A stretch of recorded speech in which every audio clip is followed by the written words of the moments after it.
بسم الله الرحمن الرحيم.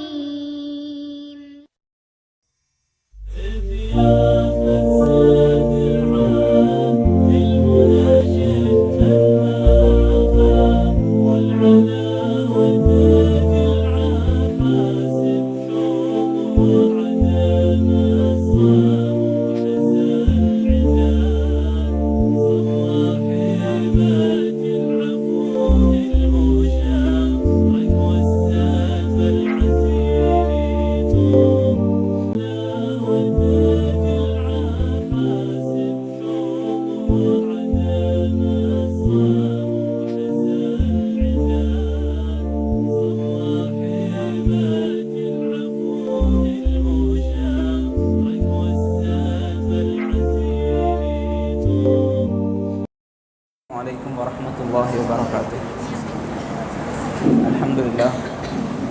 الحمد لله نحمده ونستعينه ونستغفره ونؤمن به ونتوكل عليه ونعوذ بالله من شرور أنفسنا ومن سيئات أعمالنا من يهده الله فلا مضل له ومن يضلل فلا هادي له. أشهد أن لا إله إلا الله وحده لا شريك له وأشهد أن سيدنا ونبينا وشفيعنا ومولانا محمد أما بعد. فقد قال الله تعالى في محكمه التنزيل والفرقان المجيد بعد أعوذ بالله من الشيطان الرجيم. بسم الله الرحمن الرحيم. إنا فتحنا لك فتحا مبينا. صدق الله العظيم. சங்கைக்கும் மரியாதைக்கும் உரிய இந்த ஏற்பாட்டு குழு தலைவர் உட்பட ஏனைய நிர்வாக உறுப்பினர்களே மற்றும் இந்த பள்ளிவாசலினுடைய நிர்வாக சபை உறுப்பினர்களே, ஏனைய நலன் விரும்பிகளே, இந்த நிகழ்வுக்கு வருகை தந்திருக்கக்கூடிய மாணவ சகோதரர்களே, சகோதரிகளே, அவர்களினுடைய உறவினர்களே, அல்லாஹ் சுப்ஹானஹு வ தஆலா எம் அனைவரினுடைய இந்த ஒன்று கூடலையும் ஏற்று கபூல் செய்து கொள்வானாக. அல்லாஹ் தஆலா இந்த ஒன்று கூடலின் மூலமாக பரக்கத்துகள், ஹைறுகள், அதே நேரம் என்ன பெரிய நோக்கத்திற்காக வேண்டி இந்த ஒன்று கூடல் ஏற்பாடு செய்யப்பட்டதோ அதனை அல்லாஹ் தஆலா முழுமையான முறையில் ஏற்று அதை கபூல் செய்து கொள்வானாக. நாங்கள் கடந்த காலங்களில் போன சனிக்கிழமையில் நபி ஸல்லல்லாஹு அலைஹி வஸல்லம் குறைஷிகளுடன் செய்து கொண்ட ஹுதைபியா உடன்படிக்கை வரைக்கும், ஹுதைபியா உடன்படிக்கையினுடைய முடிவு வரைக்கும் உள்ள பகுதிகள் முழுமையாக பேசப்பட்டிருக்கும். இன்றைய பாடத்தினுடைய தொடர்தான் ஹுதைபியாவினுடைய உடன்படிக்கைக்கு பின்னால் இஸ்லாத்திற்கும் முஸ்லிம்களினுடைய வாழ்க்கையிலும் புதிய ஒரு சகாப்தம் உருவாக காரணமாக அது அமைகிறது. காரணம் என்னவென்றால், இஸ்லாத்திற்காக வேண்டி இஸ்லாத்தினுடைய 3 எதிரிகள் காணப்பட்டார்கள். அதில் ஒன்றுதான் குறைஷியர்கள், இரண்டாவது யூதர்கள், மூன்றாவது அந்த காலத்தில் காணப்பட்ட சில அரபிய கோத்திரங்கள், குறிப்பாக கத்ஃபான் என்று சொல்லக்கூடிய கோத்திரம். இப்படி இந்த 3 கோத்திரங்களும் இஸ்லாத்திற்கு முழுமையான முறையிலே எதிர்ப்பாக இருந்தவர்கள். அதில் மிக முக்கியமான ஒன்றுதான் குறைஷிகள். குறைஷிகள் இஸ்லாத்தினுடைய விடயத்தில் பெரும் தொல்லை கொடுக்கக்கூடியவர்களாக இருந்தார்கள். பெரும் தொல்லை கொடுக்கக்கூடிய வம்பு நிலை கொண்டவர்களாகவும் இருந்தார்கள். இப்பொழுது இந்த குறைஷியர்கள் யுத்தம் செய்யக்கூடிய ஒரு நிலைமையிலிருந்து சமாதானம் என்று சொல்லக்கூடிய நிலைமைக்கு திரும்பியதற்கு பின்னால் இந்த 3 எதிரிகளுக்குள்ளால் மிக பலம் வாய்ந்த எதிரி ஒரு பலவீனமான நிலைக்கு போய்விடுகிறார்கள். எனவே இந்த தலைவலி நபி ஸல்லல்லாஹு அலைஹி வஸல்லம் அவர்களுக்கு இருக்கவில்லை.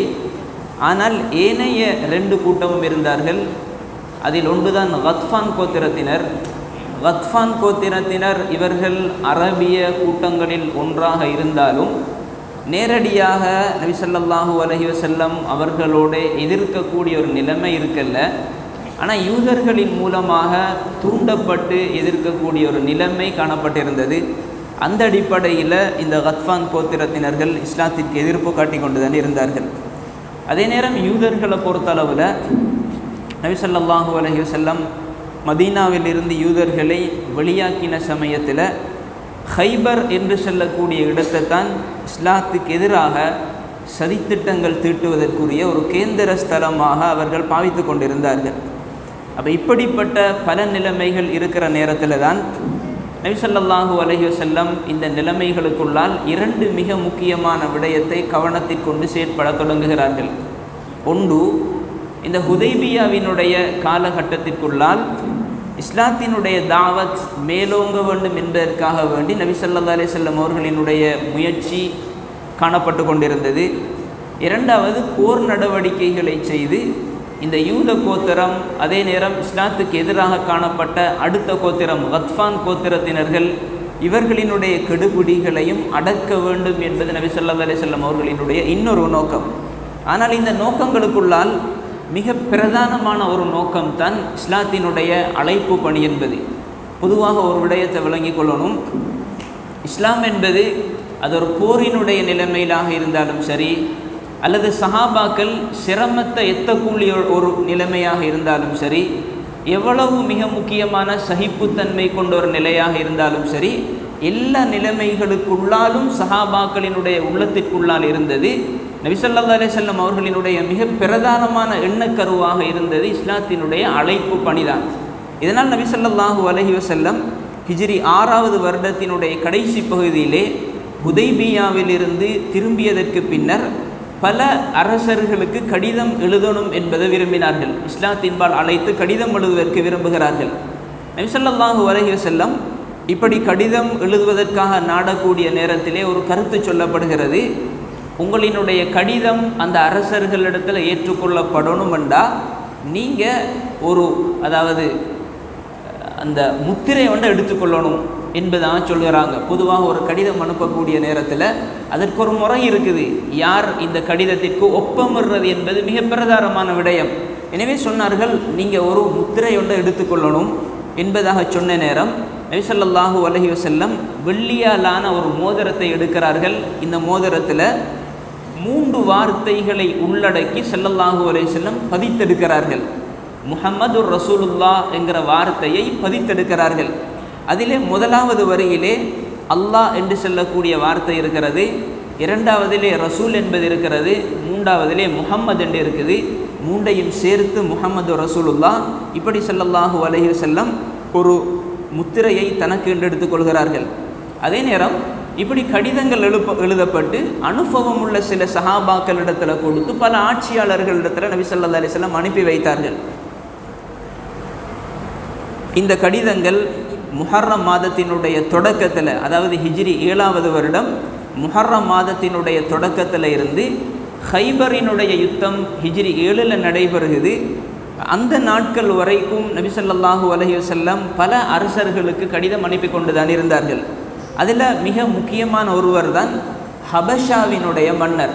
இந்த ஹபஷாவினுடைய மன்னர் இவர் நஜ்ஜாசி மன்னராக இருந்தார். ஹபஷா என்பது தற்பொழுது இருக்கக்கூடிய எத்தியோப்பியா என்று சொல்லக்கூடிய பகுதி. ஹபஷாவினுடைய மன்னருக்கு நஜ்ஜாசி என்பதாக சொல்வார்கள். பொதுவாக ஒரு நாட்டினுடைய ஒரு தலைவருக்கு பேர் இருக்கிறது. சில நாடுகளில், எங்களோட நாட்டை பொறுத்தளவில் ஜனாதிபதி என்பதாக நாங்கள் தமிழில் சொல்லுவோம். சில நாடுகளில் அதிபர் என்பதாக சொல்லப்படும், சில நாடுகளில் அரசர் என்பதாக சொல்லப்படும், சில நாடுகளில் மன்னர் என்பதாக இப்படி ஒரு முறையில் வரும். இந்த முறையில் தான் ஹபஷா எத்தியோப்பியா என்கிற பகுதியை ஆளக்கூடிய தலைவர்களுக்கு நஜ்ஜாசி என்பதாக அரபுல சொல்லப்படும். இப்போ இந்த நஜ்ஜாசி மன்னர் இவருடைய பேர் அஸ்ஹமத் இப்னு அபுஹர் என்பது தான், அபுஜர் என்பது தான் இவருடைய பேர். அஸ்ஹமத் இப்னுல் அபுஜர் என்பது இவருடைய பேர். இவருக்கு நபி ஸல்லல்லாஹு அலைஹி வஸல்லம் ஒரு கடிதம் எழுதினாங்க. யாரிடத்தில் கொடுத்து அனுப்பினார்கள் என்றால் அம்ர் இப்னு உமையா என்று சொல்லக்கூடிய ஒரு சஹாபி இடத்துல ஹிஜ்ரி 6வது கடைசி வருடம் அல்லது ஹிஜ்ரி 7வது ஆரம்ப பகுதி முஹர்ரம் மாதத்தில் கொடுத்து அனுப்புகிறார்கள். நபி ஸல்லல்லாஹு அலைஹி வஸல்லம் இந்த கடிதத்தை கொடுத்து அனுப்பக்கூடிய நேரத்தில் ஒரு முக்கியமான தகவலை இந்த கடிதத்துக்குள்ளால் எழுதியிருந்தார்கள். பெரும்பாலான ஆட்சியாளர்களுக்கு இந்த வார்த்தையை தான் ஸல்லல்லாஹு அலைஹி வஸல்லம் அவர்கள் எழுதுவது வழமையாக இருந்தது. ஹாதா கிதாபுன் மின் முஹம்மதின் நபியி இலன் நஜ்ஜாஷில் அஸ்ஹம் அலீமில் ஹபஷா. இது முஹம்மத் என்பவரிடமிருந்து ஹபஷாவினுடைய மன்னராக இருக்கக்கூடிய நஜ்ஜாசி மன்னருக்கு என்பதாக கடிதம் எழுதுகிறார்கள். பெரும்பாலும் ஸல்லல்லாஹு அலைஹி வஸல்லம் அந்த கடிதத்தில் எழுதக்கூடிய வார்த்தை இப்படித்தான் காணப்படும்: நேர்வழியை பின்பற்றக்கூடியவர்களுக்கு சாந்தி உண்டாவதாக என்பதாக சொல்லி நபி ஸல்லல்லாஹு அலைஹி வஸல்லம் தன்னுடைய கடிதத்தை எழுதினார்கள். இப்படி இந்த மன்னருக்கு கடிதம் எழுதப்படுகிறது. இந்த கடிதத்தினுடைய பல ரிவாயத்துகளில் இந்த கடிதம் பல முறையில் எழுதப்பட்டது என்பதாக சொல்லப்பட்டும் இருக்குது. நபி ஸல்லல்லாஹு அலைஹி வஸல்லம் அவர்களினுடைய இந்த கடிதத்தை அம்ர் இப்னு உமையா ரலியல்லாஹு தஆலா அன்ஹு நஜ்ஜாசி இடத்துல கொண்டு போய் கொடுத்த நேரத்தில் நஜ்ஜாசி மன்னன் அந்த கடிதத்தை தன்னுடைய கண்ணுக்கு மேலே வைத்து ஒத்தி எடுத்தார். தன்னுடைய அந்த கடிதத்தை தன்னுடைய கண்ணுக்கு மேலால் வைத்து அப்படியே ஒத்தி எடுத்தார். எடுத்துட்டு அவர் இருந்த கட்டிலில் இருந்து இறங்கி பூமியில் அப்படியே அமர்ந்துட்டார். அமர்ந்துட்டு ரிவாயத்துகளில் வருது, ஜாஃபர் இப்னு அபி தாலிப் ரலியல்லாஹு தஆலா அன்ஹு அவரினுடைய கரத்தில் அந்த நஜ்ஜாசி மன்னர் இஸ்லாத்தை ஏற்றுக்கொண்டார். அதே நேரம் நபி ஸல்லல்லாஹு அலைஹி வஸல்லம் அவர்களுக்கு அவர் அங்கிருந்து ஒரு கடிதம் எழுதினார். இப்படியும் சில ரிவாயத்துகளில் சொல்லப்பட்டிருக்குது. அதே நேரம் இந்த நஜ்ஜாசி மன்னன் இன்ஷா அல்லாஹ் பின்னால் வரலாம். ஹிஜ்ரி 9வது வருடம் தபூக்கினுடைய யுத்தத்திற்கு பின்னால் 9வது வருடம் ரஜப் மாதத்தில் வஃபாத்தாகினார். நபி ஸல்லல்லாஹு அலைஹி வஸல்லம் அவர் வஃபாத்தாகின நாள், வஃபாத்தாகின செய்தியை மக்களுக்கு அறிவிக்கிறார்கள். அதே நேரம் சஹீஹ் புகாரியினுடைய ரிவாயத்தில் இருக்குது, நபி ஸல்லல்லாஹு அலைஹி வஸல்லம் காயிப் ஜனாசா தொழுகையையும் அவருக்காக தொழுகை நடாத்தினார்கள் என்பதாக. இந்த அளவுக்கு நபி ஸல்லல்லாஹு அலைஹி வஸல்லம் நஜ்ஜாசி மன்னனுக்கு கடிதம் எழுதுகிறார்கள். அவரினுடைய இஸ்லாம் ஸல்லல்லாஹு அலைஹி வஸல்லம் அவர்களுக்கு கிடைக்கிறது. நபி ஸல்லல்லாஹு அலைஹி வஸல்லம் இந்த அளவுக்கு இவரை சங்கைப்படுத்தியும் இருக்கிறார்கள். இரண்டாவது ஒரு மன்னருக்கு கடிதம் எழுதினார்கள், மிஸ்ருடைய மன்னர். மிஸ்ருடைய மன்னருக்கு அல் முகௌகிஸ் என்பதாக சொல்லப்படும். இவருக்கு கடிதம் எழுதுகிற நேரம் இவருடைய பேர் ஜுரைஜ் இப்னு மத்தா என்பதாக சொல்லப்படும். இவருக்கு கடிதம் எழுதுகிற நேரம் இந்த கடிதத்தை ஹாத்திப் இப்னு அபி பல்தா என்று சொல்லக்கூடிய சஹாபியிடத்தில் தான் கொடுத்து அனுப்புகிறார்கள். இந்த சஹாபி அவரிடத்தில் கொண்டு வைத்து ஒப்படைத்த நேரத்தில் அவர் இப்படி ஒரு வார்த்தையை சொன்னார்: எங்களுக்கு ஒரு மார்க்கம் இருக்குது, அந்த மார்க்கத்தை நாங்கள் விட மாட்டோம். ஆனால் அந்த மார்க்கத்தை விட ஒரு சிறந்த மார்க்கம் கிடைக்குமெண்டா அப்போ நாங்கள் விட்டுடுவோம் என்கிற ஒரு வார்த்தையை சொன்னார். அதே நேரம் அதற்கு பின்னால் ஹாத்திப் இப்னு அபி பல்தா என்கிற இந்த தூது கொண்டு போன சஹாபியோட பல விடயங்களை பேசிக்கொள்கிறாரு. இறுதியில் இந்த முகௌகிஸ் மிஸ்ர ஆட்சி செய்த இந்த மன்னர் நபி ஸல்லல்லாஹு அலைஹி வஸல்லம் அவர்களுக்கு ஒரு கடிதம் எழுதினார். அந்த கடிதத்தில் எழுதப்பட்டிருந்தது, உங்களோட கடிதத்தை நாங்கள் வாசித்தோம், அதில் இருக்கிற விடயத்தை நாங்கள் விளங்கி கொண்டோம், நீங்கள் நபி என்பதை நாங்கள் அறிஞ்சிருக்கிறோம். அதே நேரம் அந்த நபி ஷாமினுடைய பகுதியில் இருந்து வருவான் என்பதையும் நாங்கள் அறிந்திருக்கிறோம் என்பதாக சொன்னார். தன்னுடைய இஸ்லாத்தை அவர் சொல்ல இல்லை. அப்படிப்பட்ட நேரத்தில் தொடர்ந்தும் சொன்னார், உங்களோட தூதுவர் எங்கள்கிட்ட வந்திருந்தார், அவரை நாங்கள் சங்கை செய்தோம், உங்களோட தூதுவர்கிட்ட கூட 2 அடிமையை நாங்கள் அனுப்பி வைக்கிறோம் என்பதாக சொல்லி 2 அடிமைகளும் கிப்தி, அதாவது மிஸ்ரில் மிக கண்ணியமாக சொல்லப்படக்கூடியவர்கள், அந்த 2 பேரையும் நாங்கள் உங்களோட கூட அனுப்பி வைக்கிறோம்.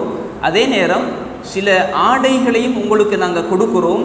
அதே நேரம் உங்களுக்கு ஹதியாவாக எங்கட புறத்தில் இருந்து ஒரு கோவரி கழுதையையும் அனுப்புகிறோம். இந்த கோவரி கழுதையில் நீங்கள் பயணம் போகலாம் என்பதாக இந்த முகௌகிஸ் மன்னர் நபி ஸல்லல்லாஹு அலைஹி வஸல்லம் அவர்களுக்கு கடிதத்தில் குறிப்பிட்டிருந்தார். ஆனால் அவர் இஸ்லாத்துக்கு வரல. நபி ஸல்லல்லாஹு அலைஹி வஸல்லம் அவர்களுக்கு அவர் கொடுத்து அனுப்பின 2 அடிமைகள், ஒரு ஆளுடைய பேர் மாரியா, அடுத்தவட பேர் சீரி. எங்களுக்கு எல்லாருக்கும் தெரியும், நபி ஸல்லல்லாஹு அலைஹி வஸல்லம் அவர்களுக்கு கிடைத்த 7 பிள்ளைகளில் ஒருவர் தான் ஹதரத் இப்ராஹிம் அலைஹிஸ்ஸலாம். அவர் வஃபாத் ஆகிட்டார். அவர் கிடைத்தது இந்த மாரியா ரலியல்லாஹு தஆலா அன்ஹா, மாரியத்துல் கிபித்தியா என்பதாக சொல்லப்படும் இவர் மூலம் தான் அந்த பிள்ளையும் கிடைத்திருந்தார். சீரின் என்று சொல்லக்கூடிய அடிமையை நபி ஸல்லல்லாஹு அலைஹி வஸல்லம் ஹஸ்ஸான் இப்னு சாபித் ரலியல்லாஹு தஆலா அன்ஹு அவர்களுக்கு கொடுத்தார்கள். அதே நேரம் ஒரு கோவரி கழுதையையும் கொடுத்து அனுப்பியிருந்தார். அந்த கோவரி கழுதையினுடைய பெயர் துல்துல் என்பதாக சொல்லப்படும். ஹதரத் முஆவியா ரலியல்லாஹு தஆலா அவர்களினுடைய ஆட்சி காலம் வரைக்கும் அந்த கோவரி கழுதை காணப்பட்டிருந்தது. இது 2வது கடிதம் அனுப்பின முறையும் அதற்குள்ளால் காணப்பட்ட சில நிகழ்வுகளும். 3வது ஒன்று நபி ஸல்லல்லாஹு அலைஹி வஸல்லம் பாரசீக மன்னர், அதாவது கிஸ்ராவினுடைய மன்னருக்கு கடிதம் அனுப்புகிறாரு. இந்த கடிதத்தை அப்துல்லாஹ் இப்னு ஹுதாஃபா அஸ்-ஸஹ்மி ரலியல்லாஹு தஆலா அன்ஹு அவங்க தான் இதை எடுத்துக்கொண்டு போனாங்க. கடைசியில் இந்த கடிதம் இவருடைய கரத்தில் கிடைச்ச நேரம் இவர் அந்த கடிதத்தை அப்படியே கிழிச்சிட்டார். எந்த வார்த்தையை சொன்னாரண்டா, அந்த கடிதத்தை கொண்டு வந்த அந்த கடிதத்தை பார்த்து இப்படியான ஒரு வார்த்தையை சொன்னார், அப்துன் ஹகீருன் மின் ராயியதி, எந்த குடிக்கு கீழால எந்த ஆட்சிக்கு கீழால வாழக்கூடிய ஒரு அற்பமான அடிமையினுடைய பேருக்கு நேரால் என்னுடைய பேர் எழுதப்பட்டிருக்கிறதே என்கிற வாசகத்தை சொன்னார். இந்த விடயம் நபி ஸல்லல்லாஹு அலைஹி வஸல்லம் அவர்களுக்கு கிடைத்தது. இந்த விடயத்தை சொல்லிட்டு தான் அந்த கடிதத்தை கிழிச்சாரு. நபி ஸல்லல்லாஹு அலைஹி வஸல்லம் அவர்களுக்கு இந்த தகவல் கிடைச்சதோடு நபி ஸல்லல்லாஹு அலைஹி வஸல்லம் இப்படி சொன்னாங்க, மஸ்ஸகல்லாஹு முல்கஹு, அல்லாஹ் தஆலா அவருடைய ஆட்சி அப்படியே கிழித்து விடுவானாக என்பதாக சொன்னார்கள். அந்த ரிவாயத்துகளில் வருது, கடைசி கால பகுதியில் இவருடைய மகன் மூலமாக அவர் கொலை செய்யப்பட்டு மகன் ஆட்சிக்கு வந்தார் என்பதாக கூட ரிவாயத்துகளில் சொல்லப்பட்டும் இருக்குது. அதே நேரம் நபி ஸல்லல்லாஹு அலைஹி வஸல்லம் இன்னொரு செய்தியையும் சொல்லிக்கொள்ளணும். இவருடைய மகன் ஆட்சிக்கு வந்த நேரத்தில் ஒரு ஆச்சரியமான நிகழ்வு நடந்தது. வாப்பா நபி ஸல்லல்லாஹு அலைஹி வஸல்லம் அவர்களை எதிர்த்திருந்தார். ஆனால் மகன் ஆட்சிக்கு வந்த நேரம் அவருடைய கவர்னருக்கு ஒரு கடிதம் எழுதினார், நீங்கள் முஹம்மதினுடைய விடயத்தில் அவசரப்படாதீங்க என்கிற ஒரு செய்தியை சொல்லி கடிதமும் எழுதியிருந்தார் என்று சொல்லியும் ரிவாயத்துகளில் வருது. ஆனால் இன்னொரு விடயத்தையும் சொல்லிக்கொள்கிறேன், இவர் இப்படி சொன்னதற்கு பல காரணங்கள் இருக்குது. அந்த காரணத்தை இந்த இடத்துல சொல்லிக்கொள்வது என்பது அது ஒரு நீளமான சரித்திரம், அதனால் நான் அந்த விடயத்தை சொல்ல இல்லை. நான்காவது நபி ஸல்லல்லாஹு அலைஹி வஸல்லம் கடிதம் எழுதினாங்க, ரோமினுடைய அரசராக இருக்கக்கூடிய இவருக்கு சொல்லப்படும் கைசர் என்பதாக. ஒவ்வொரு பகுதியில் உள்ளவங்களுக்கும் ஒவ்வொரு பேர் சொல்லப்படுகிறது. ரோமினுடைய மன்னருக்கு கைசர் என்பதாக சொல்லப்படும். இந்த கைசருக்கும் நபி ஸல்லல்லாஹு அலைஹி வஸல்லம் கடிதம் எழுதினாங்க. இவர் யாரெண்டா, ரோமினுடைய மன்னருக்கு கைசர் புகாரி ஷரீஃபுடைய ரிவாயத்தில் இருக்குது, ஹிரக்கல் என்பதாக. நாம் சொல்லுவோம் பொதுவாக ஹிர்கல் என்று சொல்லி, ஆனால் உண்மையில் அரபில் சொல்கிறதாக இருந்தால் ஹிரக்கில் என்பதாகத்தான் சொல்லப்படும். இவருக்கு நபி ஸல்லல்லாஹு அலைஹி வஸல்லம் அவர்கள் கடிதம் எழுதினாங்க. இந்த கடிதத்தை திஹ்யத்துல் கல்பி ரலியல்லாஹு தஆலா அன்ஹு அவர்களினுடைய கரத்தில் கொடுத்து தான் கடிதம் அனுப்பப்பட்டிருந்தது. சஹீஹ் புகாரியினுடைய ரிவாயத்தில் இருக்குது, நபி ஸல்லல்லாஹு அலைஹி வஸல்லம் இந்த ஹிரக்கில் மன்னர் அபு சுஃபியான் அவர் இஸ்லாத்துக்கு வாரதற்கு முன்னால் அபு சுஃபியானோட நீண்ட கலந்துரையாடல் செய்திருந்தார். அந்த கலந்துரையாடலினுடைய முடிவில் அபு சுஃபியான் சொன்னார், இந்த மன்னரே நபி ஸல்லல்லாஹு அலைஹி வஸல்லம் அவர்களை பார்த்து ஆச்சரியப்படக்கூடிய நிலைமையில் இருக்குதுண்டா, இந்த முஹம்மதினுடைய செய்தி உண்மையாகத்தான் இருக்கணும் என்று சொல்கிற அளவுக்கு நஜ்ஜாசி மன்னன் அபு சுஃபியானோட பழகியிருந்தார் என்கிற ஒரு தகவலும் சொல்லப்பட்டும் இருக்குது. சஹீஹ் புகாரியினுடைய ரிவாயத்தும் கூட. அதே நேரம் பஹ்ரைனுடைய ஒரு ஆட்சியாளருக்கு கடிதம் எழுதினாங்க ஸல்லல்லாஹு அலைஹி வஸல்லம், அல் முன்திர் இப்னு சாவி என்பதாக. இவருக்கு கடிதம் எழுதினார்கள். இந்த கடிதத்தை அல் அலா இப்னுல் ஹதரமி ரலியல்லாஹு தஆலா அவர்களினுடைய கரத்தில் தான் கொடுத்தனுப்பினார்கள். அதே நேரம் எமாமாவினுடைய ஆட்சியாளர் ஹவுதா இப்னு அலி என்பவருக்கும் கடிதம் எழுதியிருந்தாங்க.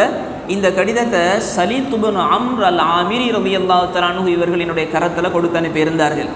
அதே நேரம் திமஷ்கினுடைய சிரியாவினுடைய ஆட்சியாளராக இருந்த அல் ஹாரித் இப்னு அபி ஷமர் அல் கஸ்ஸானி இவருக்கும் ஸல்லல்லாஹு அலைஹி வஸல்லம் கடிதம் எழுதியிருந்தாங்க.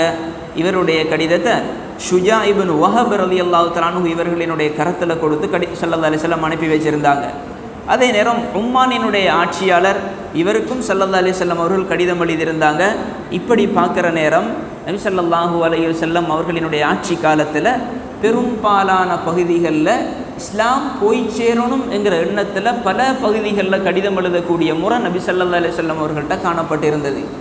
இதனால் தான் நாங்கள் முன்னால் பேசியிருந்தோம், ஹுதைபியாவினுடைய காலத்திற்கு பின்னால் ஃபத்ஹ மக்காவினுடைய காலம் வரைக்கும் ரெண்டு மிக முக்கியமான விடயங்களை ஸல்லல்லாஹு அலைஹி வஸல்லம் கருத்தில் கொண்டார்கள்.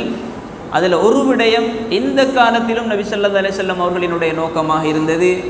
இரண்டாவது விடயம், அந்த தேவைப்பாடுள்ள நேரத்தில் ஸல்லல்லாஹு அலைஹி வஸல்லம் அப்படியான நடவடிக்கைகளை மேற்கொண்டார்கள். எந்த காலத்திலும் ஸல்லல்லாஹு அலைஹி வஸல்லம் அவர்களினுடைய நோக்கமாக இருந்தது தான் இஸ்லாத்தினுடைய பணி மேலோங்கணும் என்பதற்காக வேண்டி செய்த அவர்களினுடைய தாவத், அவர்களினுடைய பிரச்சார பணி. ரெண்டாவது விடயம், ஸல்லல்லாஹு அலைஹி வஸல்லம் தேவைக்கேற்ப தேவை ஏற்படும் பொழுதெல்லாம் போர் நடவடிக்கைகளையும் ஒரு ஈடுபடக்கூடிய நிலைப்பாடு இருந்தது. அதே நேரம் இந்த ஹுதைபியாவினுடைய உடன்படிக்கை நடந்ததற்கு பின்னால் நபி ஸல்லல்லாஹு அலைஹி வஸல்லம் முதலாவது மேற்கொண்ட ஒரு யுத்தம் தான் கஸ்வத்துல் காபா என்பதாக சொல்லப்படும், அல்லது கஸ்வத்து தி கரத் என்பதாக சொல்லப்படும். இது எப்போ நடக்குதுண்டா, ஹுதைபியாவினுடைய உடன்படிக்கைக்கு பின்னர் ஹைபருடைய யுத்தம் நடைபெறுவதற்கு முன்னர் இந்த நிகழ்வு நடக்குது. ஹதரத் இமாம் புகாரி முஸ்லிம் ரஹ்மத்துல்லாஹி அலைஹிமா 2 பேர்களினுடைய கருத்தும் இருக்குது. ஹைபருடைய யுத்தம் நடைபெறுவதற்கு 3 மாதத்திற்கு முன்னர் இந்த யுத்தம் நடந்தது என்பதாக கஸ்வத்துல் காபா அல்லது கஸ்வத்து தி கரத் என்று சொல்லக்கூடிய ஒரு யுத்தம் நடைபெற்றது. இதற்கு பிரதானமான காரணம் என்னென்னா, நபி ஸல்லல்லாஹு அலைஹி வஸல்லம் அவர்கள்ட்ட சில சின ஒட்டகங்கள் இருந்தது. இந்த சின ஒட்டகங்களோடு மேய்க்கக்கூடிய ஒரு மேய்ப்பாளரும் ஸல்லல்லாஹு அலைஹி வஸல்லம் அவர்கள்ட்ட இருந்தது. அதோடு சேர்ந்து நபி ஸல்லல்லாஹு அலைஹி வஸல்லம் ஒரு அடிமையையும் தனக்குள்ளே வச்சுருந்தாங்க, ரபா என்று சொல்லக்கூடிய ஒரு அடிமை. இந்த அடிமையோடு சேர்ந்து ஹதரத் சலமத் பினுல் அக்வா ரலியல்லாஹு தஆலா அன்ஹு இருந்தாங்க. சஹாபாக்களில் ஒவ்வொரு சஹாபாக்களுக்கும் ஒரு தனிச்சிறப்பு இருக்குது. பொதுவாக சஹாபாக்களினுடைய தன்மைகளுக்குள்ள விசேடமான ஒரு தன்மை கொண்டவர் தான் ஹதரத் சலமத் பினுல் அக்வா ரலியல்லாஹு தஆலா அன்ஹு. ஓட்டம் என்று வந்தால் அவரை விட வேகமாக ஓடக்கூடிய ஒரு சஹாபி இல்லை. அவ்வளவு வேகமாக ஓடிக்கொண்டே போவார். சாதாரணமான ஓட்டம் அல்ல, எதிரிகளை எவ்வளவு தூரம் விரட்டலாமோ அவ்வளவு தூரம் விரட்டி கொண்டே போகக்கூடிய ஒரு தன்மை இருந்துச்சு ஹதரத் சலமத் பினுல் அக்வா ரலியல்லாஹு தஆலா அவர்களிடத்தில். ஒரு சந்தர்ப்பத்தில் இப்படி ஸல்லல்லாஹு அலைஹி வஸல்லம் அவர்களினுடைய சினை ஒட்டகங்களை ஒரு மனிதர், அப்படியே அப்துர் ரஹ்மான் அல் ஃபஸாரி என்று சொல்லக்கூடியவர், அந்த ஒட்டகங்களை எல்லாம் எடுத்துக்கொண்டு போய்த்துட்டார், திருடி கொண்டு போனார். அதாவது கொள்ளை அடித்து கொண்டு போகக்கூடிய நேரத்தில் நபி ஸல்லல்லாஹு அலைஹி வஸல்லம் அவர்களினுடைய அந்த ஒட்டகத்தை மேய்க்கக்கூடிய மேய்ப்பாளரையும் கொலை செய்துட்டார். இது சரியான கோபமாக இருந்தது. அந்த நேரத்தில் தான் அந்த கூட்டத்தோடு போயிருந்த சலமத் பினுல் அக்வா ரலியல்லாஹு தஆலா அன்ஹு ரபா என்று சொல்லக்கூடிய அடிமையோட ஒரு குதிரையில் பயணம் போனாங்க. இந்த செய்தி கிடைச்சதோட ஹதரத் சலமா ரலியல்லாஹு தஆலா அன்ஹு தான் போன ஒட்டகையை ரபா இவரோட கையில் கொடுத்துட்டு, நீங்கள் வைத்து தகவலை ஸல்லல்லாஹு அலைஹி வஸல்லம் அவர்கள்ட்ட சொல்லுங்கள், இந்த ஒட்டகத்திற்கு சொந்தக்கார அபூ தல்ஹாவிடத்தில் கொடுத்துடுங்க என்பதாக சொல்லிட்டு அந்த ஸல்லல்லாஹு அலைஹி வஸல்லம் அவர்களினுடைய ஒட்டகத்தை திருடி கொண்டு போன, கொள்ளையடித்து கொண்டு போனவர்களை விரட்டி கொண்டே போனார். ரிவாயத்துகளில் இருக்குது, மதீனாவினுடைய மலை குன்றுகளில் ஏறி ஏறி ஏறி விரட்டி கொண்டு போனார். கல்லை எறிந்து விரட்டினார், ஈட்டிகளையும் சில சந்தர்ப்பங்கள் எறிந்தார். இப்படி பெய்த்து போகிற நேரத்தில் ஒரு கட்டம் வந்தது, எதிரிகளால் அந்த சினை ஒட்டகங்களை எடுத்து கொண்டு போக இயலாத ஒரு நிலை வந்தது. அவங்க அப்படியே விட்டுட்டு போனாங்க. இன்னும் விரட்டி கொண்டே இருந்தார். அந்த விரட்டுதலினுடைய முடிவில் சில எதிரிகள் இவரோட நேரடியாக போர் தொடுக்க வந்தாங்க. சலமத் பினுல் அக்வா ரலியல்லாஹு தஆலா அன்ஹு அவர்களை பார்த்து சொன்னாங்களாம், நீங்கள் என்ன கொலை செய்யணும்னு நினச்சா அது நடக்கிற காரியம் இல்லை, நான் உங்களை கொலை செய்யணும்னு நினச்சா லேசாக தாக்கிடுவேன், அதனால் எந்த கூட மட்டும் மோதிடாதீங்க என்பதாக சொன்ன நேரத்தில் 4 பேரும் அப்படியே பயந்து கொண்டு போனாங்க. இன்னும் தூரத்தில் விரட்டி கொண்டு போனாங்க. போகிற நேரத்தில் அவர்களோட இருந்த பொருட்களை எல்லாம் விட்டு போனார்கள், சுமை பாரம் என்பதன் காரணமாக. ஹதரத் சலமா ரலியல்லாஹு தஆலா அன்ஹு அவங்களோட கூட இருந்த பொருட்களை எல்லாம் அவங்க விட்டு செல்லக்கூடிய போர்வைகளை எல்லாம் ஓரிடத்தில் ஆக்கி கற்களை மேலால் மதிப்பாக வைத்தாங்க. சஹாபாக்கள் வந்தால் இதை கண்டுகொள்ளணும் என்பதற்காக வேண்டி இறுதியில் இப்படி போனதற்கு பின்னால் விரட்டி கொண்டே போய்த்தாங்க.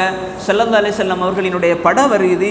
கடைசியில் நபி ஸல்லல்லாஹு அலைஹி வஸல்லம் இந்த யுத்தத்தில் ஹதரத் சலமா ரலியல்லாஹு தஆலா அவர்களுக்கு விசேடமான முறையில் சில விடயங்களை சொன்னாங்க. இப்படியும் வருது.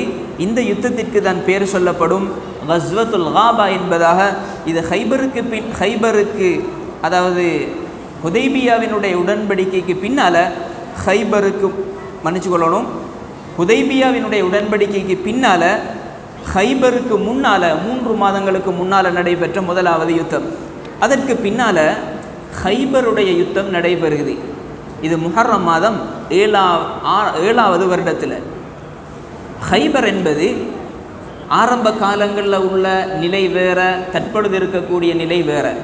ஆரம்ப காலத்தில் ஹைபரினுடைய நிலையை பற்றி சொல்லக்கூடிய நேரம், மதீனாவினுடைய வடக்கு பகுதியில் 60 அல்லது 80 மைல் தொலைதூரத்தில் காணப்பட்ட பெரிய பல விவசாய நிலம் கொண்ட ஒரு பெரிய ஊர் தான் ஹைபர் என்று சொல்லக்கூடிய ஊராக இருந்தது. தற்காலத்தில் அது ஒரு கிராமம் என்பதாக சொல்லி கொண்டிருக்கிறார்கள். இந்த ஹைபரினுடைய யுத்தத்திற்கு பிரதானமான ஒரு காரணமாக இருந்தது, நபி ஸல்லல்லாஹு அலைஹி வஸல்லம் நாங்கள் முன்னால் சொன்னதை போல இந்த 3 எதிரிகளில் பிரதானமான எதிரியாக இருந்த குறைஷிகளினுடைய நிலைப்பாட்டில் இருந்து அமைதி அடைஞ்சிட்டாங்க. போர் என்பது அவங்களோட கூட நடைபெறலை, சமாதான உடன்படிக்கை நடந்தாச்சு. ஆனாலும் யூதர்கள் எப்பொழுதுமே நபி ஸல்லல்லாஹு அலைஹி வஸல்லம் அவர்களையும் முஸ்லீம்களையும் இல்லாமல் செய்யணுங்கிறதற்கு திட்டம் தீட்டி கொண்டே இருந்தாங்க. அவங்க திட்டம் தீட்டக்கூடிய ஒரு இடம் தான், அவங்களோட பிரதானமான ஒரு கேந்திர ஸ்தலம் தான் ஹைபர் என்கிற பகுதியாக இருந்தது. இவங்க இப்படி திட்டம் தீட்டி கொண்டிருந்த நேரம் நபி ஸல்லல்லாஹு அலைஹி வஸல்லம் அவர்களுக்கு முதலாவது ஹைபரில் இருக்கிற யூதர்களினுடைய விடயத்தில் கவனம் செலுத்தணுங்கிற மிகப்பெரிய ஒரு தேவைப்பாடு வருது. அதனால் நபி ஸல்லல்லாஹு அலைஹி வஸல்லம் இந்த ஹைபரில் இருந்தவங்கள கூட போர் தொடுப்பதற்கு தொடங்கினாங்க. இதுதான் இந்த ஹைபர் என்கிற யுத்தத்தினுடைய மிக பிரதானமான ஒரு காரணம். அதே நேரம் ஸல்லல்லாஹு அலைஹி வஸல்லம் மதீனாவில் ஹுதைபியாவினுடைய உடன்படிக்கையிலிருந்து வந்ததுக்கு பின்னால் துல்ஹிஜ்ஜா மாதத்திலையும் தங்கியிருந்தாங்க, முஹர்ரம் மாதத்தினுடைய ஆரம்ப பகுதியிலையும் தங்கியிருந்தாங்க. ஹிஜ்ரி 7 முஹர்ரம் மாதத்தினுடைய பின்பட்ட பகுதிகளில் ஸல்லல்லாஹு அலைஹி வஸல்லம் ஹைபரினுடைய யுத்தத்திற்கு போகிறதற்கு தயாராகினார்கள். அல்லாஹ் தஆலா குர்ஆனினுடைய ஆயத்தை இறக்குறான், வஅதகுமுல்லாஹு மகானிம கஸீரத்தன். அல்லாஹ் தஆலா உங்களுக்கு அதிகமான போர் செல்வங்களை உங்களுக்கு கொடுப்பதாக வாக்குறுதி அளித்திருக்கிறான் என்பதாக சொன்னார்கள். ரிவாயத்துகள் இருக்குது, முஃபஸ்ஸிரீன்கள் சொல்கிறாங்க மகானிம என்று சொல்லக்கூடிய வார்த்தை இது ஹைபரில் கிடைக்கக்கூடிய சொத்துகளினுடைய விடயத்தில் சொல்லப்பட்ட வார்த்தை என்பதாக சொல்லப்பட்டும் இருக்குது. நாங்கள் கொஞ்சம் இது சொல்கிறதுக்கு முன்னால் பெரிய ஒரு நோக்கத்தின் பேரில் தான் இந்த இடத்துல எல்லாரும் ஒன்று சேர்ந்திருக்கிறோம். அதனால் நாங்கள் பேசி கொண்டிருக்கிற நேரத்தில் இடையில் எங்களுக்குள்ளால் பேச்சு போகுமென்று இருந்தால் இந்த இடத்துல வந்ததற்கு பிரயோஜனம் இல்லைன்னு வந்தது. நாங்கள் பேனையும் குப்பியுமாக இவ்வளவு தூரத்திலிருந்து நேரம் செலவழிச்சிட்டு வந்திருக்கிறோம்டா கொஞ்சம் எங்களுக்குள்ளால் சொல்லப்படுற செய்திகளை எழுதி எடுத்துக்கொள்ளணும், சில விடயங்களை கிரகிச்சு கொள்ளணும். அது ஒரு லேசாக இருக்கும், உதவியாக இருக்கும். செஞ்சுள்ளோம் இன்ஷா அல்லாஹ். சரி, அல்லாஹ் தஆலா உற்சாகத்தோடு கேட்குற சந்தர்ப்பத்தை தருவானாக. சரி,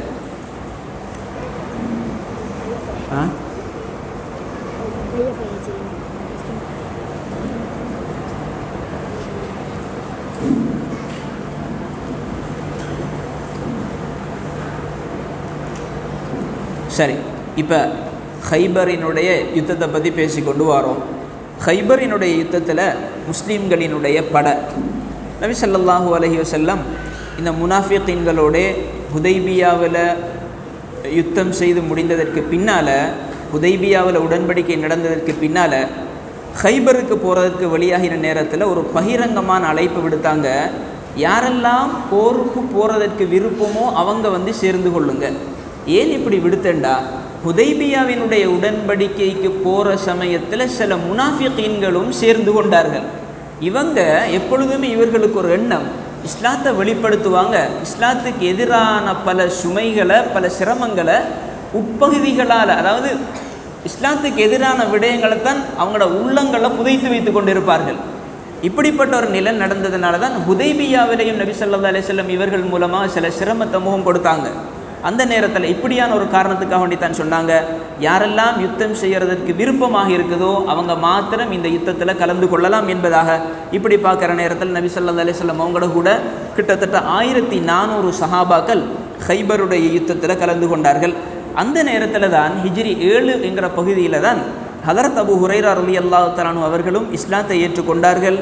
ஹிஜ்ரி 7 என்று சொல்லக்கூடிய பகுதியில் ஹதரத் அபூ ஹுரைரா ரலியல்லாஹு தஆலா அன்ஹு அவங்க விசேஷமாக சொல்லப்படக்கூடிய சஹாபி. காரணம் என்னென்னா, நபி ஸல்லல்லாஹு அலைஹி வஸல்லம் அவர்களின் மூலமாக அறிவிக்கப்பட்ட 5000க்கும் மேற்பட்ட ஹதீஸுகளை உம்மத்திற்கு ஒப்படைத்தவர் ஹதரத் அபூ ஹுரைரா ரலியல்லாஹு தஆலா அன்ஹு. இவங்களுடைய இஸ்லாமும் நடைபெறுகிறது ஹிஜ்ரி 7. இந்த காலத்தில் முனாஃபிகீன்கள் யூதர்கள்ட்ட ஒரு செய்தி அனுப்பினாங்க, முஹம்மது ஸல்லல்லாஹு அலைஹி வஸல்லம் உங்களை நாடி வந்து கொண்டிருக்கிறாங்க என்கிற ஒரு செய்தியை சொன்னாங்க. ஆகையினால் நீங்கள் எச்சரிக்கையாக இருந்து கொள்ளுங்க, முஹம்மதிடமிருந்து நீங்கள் பயப்பட வேண்டிய தேவையில்லை, காரணம் என்னென்னா உங்கள்கிட்ட இருக்கக்கூடிய எண்ணிக்கையும் உங்கள்கிட்ட இருக்கக்கூடிய படை, அதாவது ஆயுத பலமும் அதிகமானது. முஹம்மத் இவரிடத்தில் இருக்கக்கூடிய எண்ணிக்கை மிக சொற்பமானது, இவரிடத்தில் என்றால் அந்தளவுக்கு ஆயுதம் இல்லை என்பதாக சொல்லி பல விடயங்களை எல்லாம் சொல்லி அனுப்பியிருந்தாங்க. இதனால் ஹைபரினுடைய இந்த யூதர்கள் இஸ்லாத்தை எவ்வளவுக்கு தடுக்கலாமோ, எவ்வளவுக்கு இவங்களோட கூட யுத்தம் செய்யலாமோங்கிற விடயத்தில் மிக கவனத்தோடு இருந்து கொண்டிருந்தாங்க. நபி ஸல்லல்லாஹு அலைஹி வஸல்லம் இப்படி பெய்த்து பல முறைகளில் ஹைபரினுடைய பாதைகளில் பெய்த்து சேர்ந்தாங்க. அவைகள்லையும் வருது நபி ஸல்லல்லாஹு அலைஹி வஸல்லம் சில சஹாபாக்களை உதவிக்கு எடுத்துக்கொண்டாங்க அந்த பாதையினுடைய வழிகாட்டியாக போவதற்கு. இப்படி பெய்து கொண்டிருந்தார்கள். அந்த நேரங்களில் தான்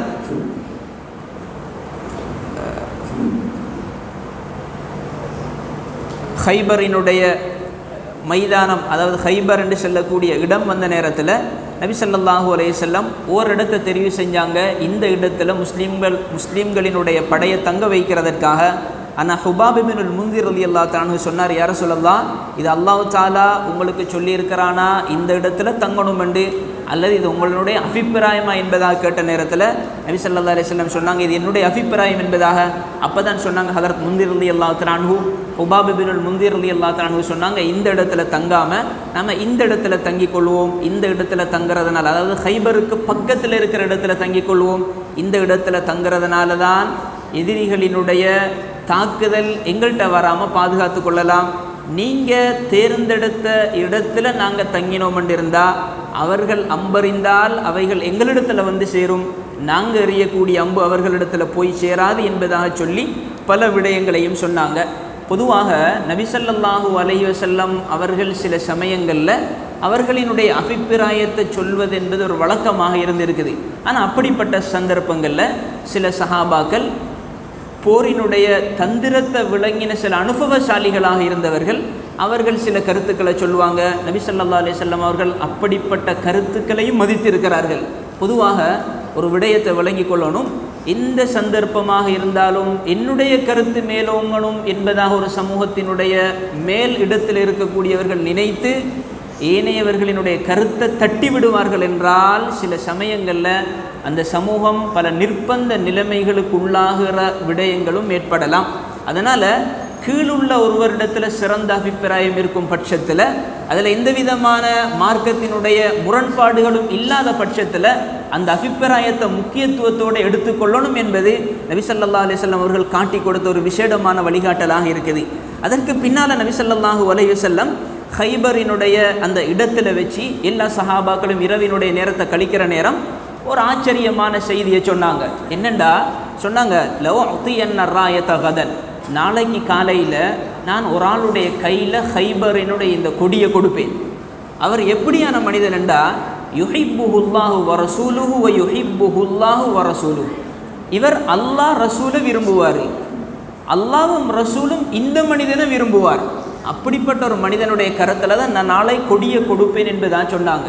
இந்த வார்த்தையை சொன்ன நேரத்தில் சஹாபாக்கள் எல்லாரோட உள்ளத்திலையும் விருப்பம் இருந்துச்சாம். சை முஸ்லிமினுடைய ரிவாயத்தில் இருக்குது, எல்லாரும் அன்று இரவை கழிச்சாங்க நாளைக்கு கொடி எனக்கு கொடுக்கப்படணும் என்பதாக. ஹதரத் உமர் ரலியல்லாஹு தஆலா சொன்னாங்க, இந்த வாழ்க்கையில் என்ன நான் பதவி என்கிறத ஒரு காலமும் விரும்பலை, ஆனால் அண்டைய இரவு ஸல்லல்லாஹு அலைஹி வஸல்லம் சொன்னாங்களே அந்த இரவு மட்டும்தான் பதவியை விரும்புகிறேன். ஏன் பதவியை விரும்புகிறேன் என்றால் அந்த பதவியை சுமக்கக்கூடியவருடைய தன்மையை ஸல்லல்லாஹு அலைஹி வஸல்லம் சொன்னாங்க. அல்லாஹ் ரசூலை நேசிக்கக்கூடிய ஒரு மனிதர், அல்லாஹ்வும் ரசூலும் அந்த மனிதனை நேசிக்கிறான் என்பதா சொன்னாங்க. இதனால தான் நான் அந்த பதவியை விரும்புகிறேன் என்பதா சொன்னார்கள். கடைசியில் அடுத்த நாள் காலையில் நபி ஸல்லல்லாஹு அலைஹி வஸல்லம் எல்லா சஹாபாக்களும் ஆதரவு வைக்கிறாங்க, இது எனக்குத்தான் கொடுக்கப்படும் என்பதாக. அடுத்த நாள் ஸல்லல்லாஹு அலைஹி வஸல்லம் அவர்கள் காலை நேரத்தில் அழைத்தாங்க. ஐன் அலி இப்னு அபி தாலிப், எங்கே அலி ரலியல்லாஹு தஆலா என்பதாக கேட்டாங்க. சொல்லப்பட்டுச்சு ஹதரத் அலி ரலியல்லாஹு தஆலா அவர்கள் கண் வலியில் இருந்து கொண்டிருக்கிறாங்க என்பதாக. அதற்கு பின்னால் ஸல்லல்லாஹு அலைஹி வஸல்லம் ஹதரத் அலி ரலியல்லாஹு தஆலா அவர்கள் அழைத்து கொண்டு வரும்படி சொல்கிறார்கள். அவர்களும் வருகிறார்கள். நபி ஸல்லல்லாஹு அலைஹி வஸல்லம் தன்னுடைய முபாரக்கான எச்சிலின் மூலமாக அவர்களினுடைய கண்களுக்குள்ளால உமிழ்ந்து அப்படி அந்த நீரை படுத்தி துவா செய்கிறார்கள். அல்லாஹ் தஆலா அவர்களினுடைய கண் அப்படியே குணப்படுத்தி விட்டான். இப்படியும் ரிவாயத்தில் வருது. அதற்கு பின்னால் அவரினுடைய கரத்தில் கொடி கொடுக்கப்படுகிறது. அல்லாஹ் தஆலா அவர்களின் மூலமாக அந்த வெற்றியை ஏற்படுத்தினான் என்பதாகவும் ரிவாயத்துகளில் வந்திருக்குது. நபி ஸல்லல்லாஹு அலைஹி வஸல்லம் அப்படி கொடுத்து அனுப்பக்கூடிய நேரத்தில் சில வசியத்துகளையும் செய்திருந்தாங்க. ஹைபரை பொறுத்தளவில் ஹைபரில் 2 பகுதிகள் காணப்படும். ஹைபரில் 2 பகுதிகள் இருந்தது. ஹைபர் என்று சொல்லக்கூடிய ஒன்றுக்கு கீழால் கிட்டத்தட்ட 8 வகையான கோட்டைகள் இருந்துச்சு. இந்த 8 கோட்டைகளையும் 2ஆக பிரிப்பாங்க. ஒரு பகுதியில் 5 கோட்டைகள் இருந்தது, இன்னொரு பகுதியில் 3 கோட்டைகள் காணப்பட்டிருந்தது. 5 கோட்டைகள் ஒன்றுதான் நாயிம் என்று சொல்லக்கூடிய கோட்டை. முஸ்லீம்கள் இந்த 8 கோட்டைகளுக்குள்ளாலையும் ஆரம்பமாக தாக்கின கோட்டை தான் நாயிம் என்று சொல்லக்கூடிய கோட்டை. இந்த கோட்டை யூதர்களினுடைய மிகப்பெரிய ஒரு தடுப்பு நடவடிக்கைகளுக்கு ஒரு உதவக்கூடிய கோட்டையாக இருந்தது. அது மட்டுமல்ல, இந்த கோட்டை யாருக்கு சொந்தமெண்டா மர்ஹப் என்று சொல்லக்கூடிய யூதர்களினுடைய ஒரு மாவீரனுக்கு சொந்தமான ஒரு கோட்டை. இவர் எப்படிப்பட்ட ஒரு மனிதர்ண்டா, அந்த காலத்தில் யூதர்களுக்கு மத்தியில் ஒரு பேர் இருந்தது. 100 பேருக்கு சமமான ஒரு மாவீரன் என்பதாக சொல்லப்பட்டவன் தான் மர்ஹப் என்பவன்.